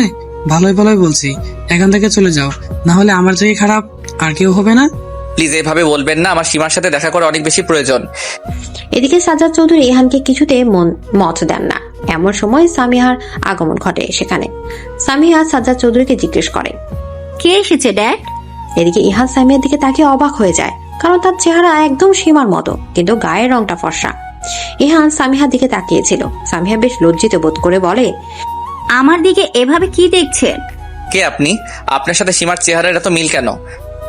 আমি সামিহা সীমার যমজ বোন। এদিকে ইহান এতক্ষণে ব্যাপারটা বুঝতে পারে। এর মধ্যে সীমারও আগমন ঘটে। সীমা এসে ইহানকে দেখে মোটেও কিছু হয় না। সীমা বলে, আপনি কেন এসেছেন এখানে? আপনার তো আজ বিয়ের হওয়ার কথা। যান, আপনার বউয়ের কাছে যান। আমার বউয়ের কাছেই তো এসেছি, তুমি তো আমার একমাত্র বউ। আমি জানি না আপনার উদ্দেশ্য কি। আপনি কি চান স্পষ্ট করে বলুন। তুমি আমার সাথে ফিরে চলো, আমরা সবকিছু ভুলে আবার নতুন ভাবে শুরু করব। আমাকে কি আপনি পুতুল ভেবেছেন নাকি? যখন ইচ্ছে যেভাবে ইচ্ছে আমাকে নিয়ে খেলবেন? আমার কাছে সবার আগে আমার আত্মসম্মান। আপনি আমাকে যে অপমান করেছেন সেটা আমি এত সহজে ভুলবো না। আর আপনার কাছে ফেরত তো কোনো প্রশ্নই ওঠে না। এদিকে ইহানের শত অনুরোধ করার পরও সীমা নিজের সিদ্ধান্ত থেকে চুল পরিমাণ বিচ্যুত হয় না। সীমা স্পষ্ট জানিয়ে দিয়েছে সে ইহানের কাছে ফিরতে চায় না। ইহান এক পর্যায়ে সীমাকে বলে, আমি নিজের ভুল বোঝার পরেও তুমি আমায় ক্ষমা করলে না, কিন্তু আমি তোমাকে কিভাবে বোঝাবো যে আমার পুরো হৃদয় জুড়ে তুমি আছো, শুধু তুমি। আমি তোমাকে নিজের করেই নিব। তোমাকে আমার কাছে ফিরতেই হবে। আমি জানি তোমাকে অনেক বেশি অপমান করেছি, যেগুলো আর চাইলেও ফেরত নিতে পারবো না, কিন্তু আমি কথা দিচ্ছি এরপর থেকে তোমাকে আর কোনো কষ্ট পেতে দেব না। প্লিজ আমার জীবনে ফিরে এসো। আপনি তো বলেছিলেন আমার কালো চেহারা দেখে নাকি আপনার ঘৃণা লাগে। আমি নাকি কালো ভূত, বাদরের গলায় মুক্তোর মালা, আরো কত কি। এইসব কিছু এত সহজে তো আমি ভুলবো না। আমি নিশ্চিত হয়ে বলতে পারি, যদি আমি সেদিন আপনাকে না বাঁচাতাম তাহলে আপনি আমার প্রতি সদয় হতেন না। সেসব কথা বাদ দিলাম, আমাকে এত অপমান করার পর, এত কষ্ট দেওয়ার পর সামান্য একটা সরি বলে ক্ষমা আপনি পাবেন না। এদিকে কথাগুলো বলে সীমা নিজের রুমে চলে যায়। সামিহাও তার পেছন পেছন যায়। ইহান অসহায়ের মতো তাকিয়ে থাকে। সাজ্জাদ চৌধুরী ইহানের উদ্দেশ্যে বলেন, তুমি আমার মেয়ের থেকেই দূরে থেকো, সেটাই তোমার জন্য ভালো হবে। আমার মেয়ে যখন আর নিজেকে তোমার সাথে জড়াতে চায় না, তখন আমিও তার মতামতকে গুরুত্ব দিব। তুমি যথেষ্ট বোঝার ছেলে, আশা করি এই বিষয়ে তোমাকে আর কিছু বলা বা বোঝানোর দরকার নেই। আমি ভালোবাসি সীমাকে, তাই যে কোনো মূল্যে ওকে আমি নিজের কাছে ফিরিয়ে আনবই। আমার মেয়ে না চাইলে ওকে তুমি নিজের কাছে নিয়ে যেতে পারবে না। আপনার ধারণা ভুল। আমি আইনত এখনো সীমার স্বামী, তাই সীমার উপর সম্পূর্ণ রাইট আমার আছে, কিন্তু আমি ওর উপর কোনো জোরাজোরি করব না। আমি জানি একদিন ও নিজে থেকে আমার কাছে আসবে, এটা আমি হলফ করে বলতে পারি। সেদিন আপনিও নিশ্চয়ই রাজি হবেন। এদিকে ইহান সীমার বাড়ি থেকে বেরিয়ে যায়। এখন সে ভাবতে থাকে কিভাবে সীমাকে ফিরিয়ে আনবে। রাতে চৌধুরী বাড়িতে সবাই একসাথে বসে ডিনার করছিল। সামিহা সবাইকে কিছু একটা বলতে চাইছিল, কিন্তু সাহস পাচ্ছিল না। সীমা সামিহার মনোভাব বুঝতে পেরে বলে, তুই কি আমাদের কিছু বলতে চাস? তোকে কিরকম যেন লাগছে। আজ আসলে এখানে একজনের আসার কথা। কে আসবে? আমি। এদিকে সবাই কণ্ঠস্বরের অধিকারী ব্যক্তির দিকে তাকায়। ব্রাউন কালার চুল, সাদা ধবধবে চেহারার এক যুবককে দেখে সাজ্জাদ চৌধুরী, সীমা দুজনেই চমকে যায়। সামিহা প্রফুল্ল চিত্তে তাকালেও তার চোখ মুখে ভয়ের ছাপও স্পষ্ট ছিল। Hello everyone, my name is Burak Hasan. এই ছেলেটা কে? তুই চিনিস নাকি? ও আমার বয়ফ্রেন্ড। ছেলেটাকে তো বিদেশি মনে হচ্ছে, কিন্তু বাংলা বুঝছে কিভাবে? ওর মা একজন ব্রিটিশ, কিন্তু বাবা বাংলাদেশি। আমাদের অনেক বছরের রিলেশন। বিদেশে আমাদের সম্পর্কের কথা সবাই জানে। আমাদের এঙ্গেজমেন্টও হয়ে গেছে, বাট তখন তো আর আমি আমার আসল ফ্যামিলি সম্পর্কে জানতাম না। এখন যখন জেনে গেছি, তখন তোমরা যদি রাজি থাকো তাহলে আমরা বিয়ে করব। তুমি যখন রাজি, তখন আমার আর কিসের মতামত? এমনিও আমি বাবা হিসেবে কোনো দায়িত্ব পালন করতে পারিনি, তাই এখন তোমার জীবনের এত গুরুত্বপূর্ণ সিদ্ধান্তে নিজের মতামত কিভাবে দেই? তুমি না বললেও এই বিয়ে করব না ড্যাড। হোয়াট? তোমার জন্য আমি এত দূর এলাম, and you say you can't marry me? It's not fair. এদিকে সামিহা উঠে এসে বুরাকের মাথায় গাঁটটি দিয়ে বলে, তুমি কম কথা বলো। আমার ড্যাড যা বলবে তাই হবে। Please my dear future father in law, আপনি এই বিয়েতে নিজের মত দিন। আমি চাই এই বিয়েটা হোক। এদিকে সাজ্জাদ চৌধুরীর কথায় সবাই খুশিতে মেতে ওঠে। এদিকে সময় কারোর জন্য অপেক্ষা করে না। দেখতে দেখতে অতিবাহিত হয়ে গেছে 2টি মাস। আর মাত্র একদিন পরে সামিহা ও বুরাকের বিয়ে। বিয়ের প্রায় সব আয়োজন সমাপ্ত। এখন শুধু বিয়ে হওয়াটাই বাকি আছে। আজ শেষবারের মতো রাতে একসাথে শুয়ে আছে সীমা ও সামিহা। সামিহা ও সীমা বিভিন্ন বিষয় নিয়ে আলোচনা করছিল। এক পর্যায়ে সামিহা হঠাৎ বলে ওঠে, তুমি ইহানের ব্যাপারে কিছু ভেবেছিস? এই ব্যাপারে আর ভাবার মতো কিছু নেই। যা ভাবার আমার ভাবা হয়ে গেছে। ছেলেটাকে কি একটা সুযোগ দেওয়া যায় না? এই 2 মাসে তো কম চেষ্টা করেনি সে তোকে নিজের কাছে ফিরিয়ে পাবার। তুই বারবার ওকে ফিরিয়ে দিয়েছিস, তবুও সে নিজের মান সম্মানের তোয়াক্কা না করে তোর কাছে এসেছে। তোর তো উচিত একটু হলেও গলে যাওয়া। আমার মনে যে ক্ষত তৈরি হয়েছে তার উপশম এইভাবে সম্ভব নয়। আচ্ছা, যখন আমি আব্বুর উপর রাগ করেছিলাম, তখন তুই তো বলেছিলি কেউ তার ভুল বুঝে যদি আমাদের ক্ষমা চায়, তাহলে তাকে ক্ষমা করে দেওয়া উচিত।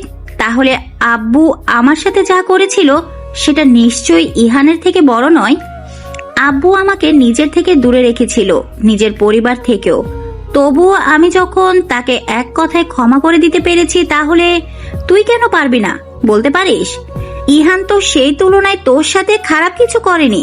হ্যাঁ, তোর গায়ের রং নিয়ে অনেক কথা শুনিয়েছে, কিন্তু একবার তুই ইহানের জায়গায় নিজেকে বসিয়ে দেখ।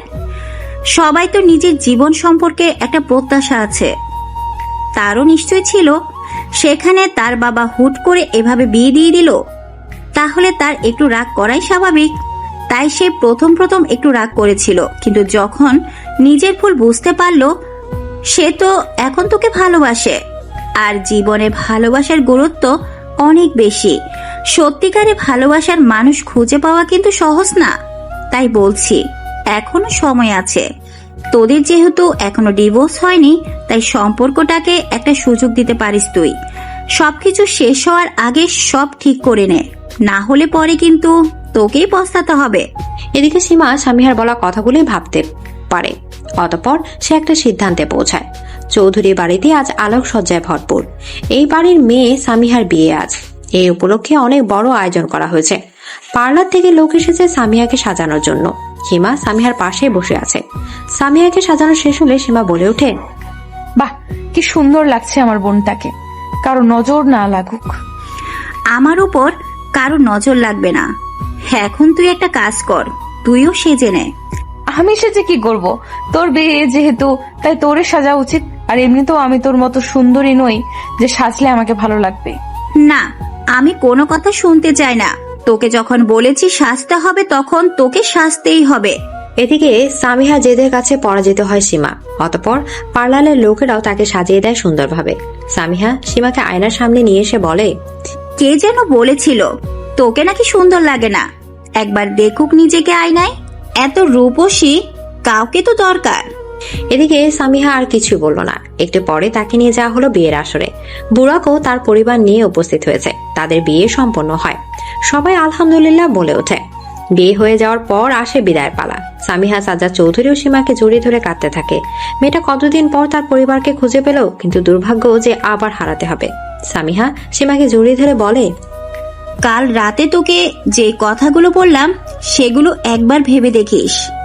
আমি ইতিমধ্যে এই ব্যাপারে ভেবে নিয়েছি। এদিকে সামিহা আর কিছু বলার সুযোগ পেল না। বুড়াকের পরিবার তাকে তাড়া দিল। সামিহা বুড়াকের সাথে গাড়িতে উঠে পড়ল। তারপর সবার কাছ থেকে বিদায় নিল। রওনা দিল নতুন গন্তব্যে। ভিড় কমে যাওয়ার পর সীমা লক্ষ্য করলো ইহানকে। ইহান সীমার দিকে এগিয়ে এসে তাকে বলল, আমি অনেক চেষ্টা করে পারলাম না তোমাকে মানাতে, এখন আর জোর করতে চাই না। তুমি চাইলে ডিভোর্স। কেমন ভালোবাসেন আপনি আমায়, এত সহজে হাল ছেড়ে দিলেন। আর আমি কিনা আপনার জন্য অপেক্ষায় ছিলাম। তার মানে তুমি আমার জীবনে ফিরবে? এদিকে সীমা আর সময় নষ্ট না করে জড়িয়ে ধরে ইহানকে। তাদের মধ্যে সব দূরত্ব যেন মিটে যায়। সীমাকে সাথে নিয়ে নিজের বাড়িতে ফিরল ইহান। সীমাকে ফিরতে দেখে রায়হান খান, মান্নাত বেগম দুজনেই খুব খুশি হন। মান্নাত বেগম তো সীমাকে জড়িয়ে ধরে বললেন, এই দিনের অপেক্ষাতেই তো ছিলাম, অবশেষে তুমি ফিরলে। আমার সংসারটা আবার পূর্ণ হলো। রাতের ডিনার করে তারপর শুতে যেও। এদিকে সীমা মান্নাত বেগমের কথা মতো ডিনার করতে বসে। ইহানও বসে যায় তার সাথে খেতে। খাওয়া দাওয়া শেষ করে অতঃপর সীমা ও ইহান দুজনে নিজেদের রুমে চলে যায়। ইহান রুমে প্রবেশ করা মাত্র সীমাকে বলে, তোমাকে আমাদের রুমে পুনরায় সুস্বাগতম। এর আগে এই রুমে তোমাকে স্ত্রীর মর্যাদা দেইনি, কিন্তু এবার পূর্ণ মর্যাদার সাথে তোমাকে নিয়ে এলাম। এদিকে ইহানের কথা শুনে সীমা অনেক বেশি খুশি হয়ে যায়। তবে ভেতরে তার জন্য যে আরো বড় সারপ্রাইজ অপেক্ষা করছিল সেটা সে জানতেই পারেনি। বিছানার দিকে তাকাতেই সীমা দেখতে পায় ফুল দিয়ে সজ্জিত। ইহান বলে, আমাদের বাসরটাও তো এখনো হয়নি, তাই আজ না হয়। এদিকে ইহান পুরো কথা সম্পন্ন করতে পারে না। তার আগে সীমার মুখ লজ্জায় লাল হয়ে যায়। ইহান সীমার লাজুক মুখ দেখে মুচকি হেসে বলে, এত লজ্জা পেও না প্রিয়তমা, আজ আমাদের মিলনের সময় ঘনিয়ে আসছে। এদিকে ইহান সীমার কাছে আসতে থাকে। সীমা বিছানায় গিয়ে চুপটি করে বসে। ইহান ও সীমার ঘনিষ্ঠতা ধীরে ধীরে বাড়তে থাকে। আজকের রাত সাক্ষী হয় তাদের দুজনের ভালোবাসার। সকালে ঘুম থেকে ওঠা মাত্র সীমা নিজেকে ইহানের কাছে অনেক কাছাকাছি আবিষ্কার করে। ইহানের ঘুম ভেঙে গেলে সে দেখতে পায় সীমা তার দিকে তাকিয়ে আছে। ইহান সীমাকে বলে, তোমার স্থান আমার বুকে রয়েছে। জানো, আগে আমার কাছে সৌন্দর্যের সংজ্ঞা ছিল যে ফর্সা হলেই সুন্দর, কিন্তু তোমাকে ভালোবাসার পর আমি বুঝতে পেরেছি আসল সৌন্দর্যকে মানুষের মনে রয়েছে, কারণ ভালোবাসা যে হৃদয় গঠিত ব্যাপার। আর আজ দেখো, আমার হৃদয় জুড়ে তুমি।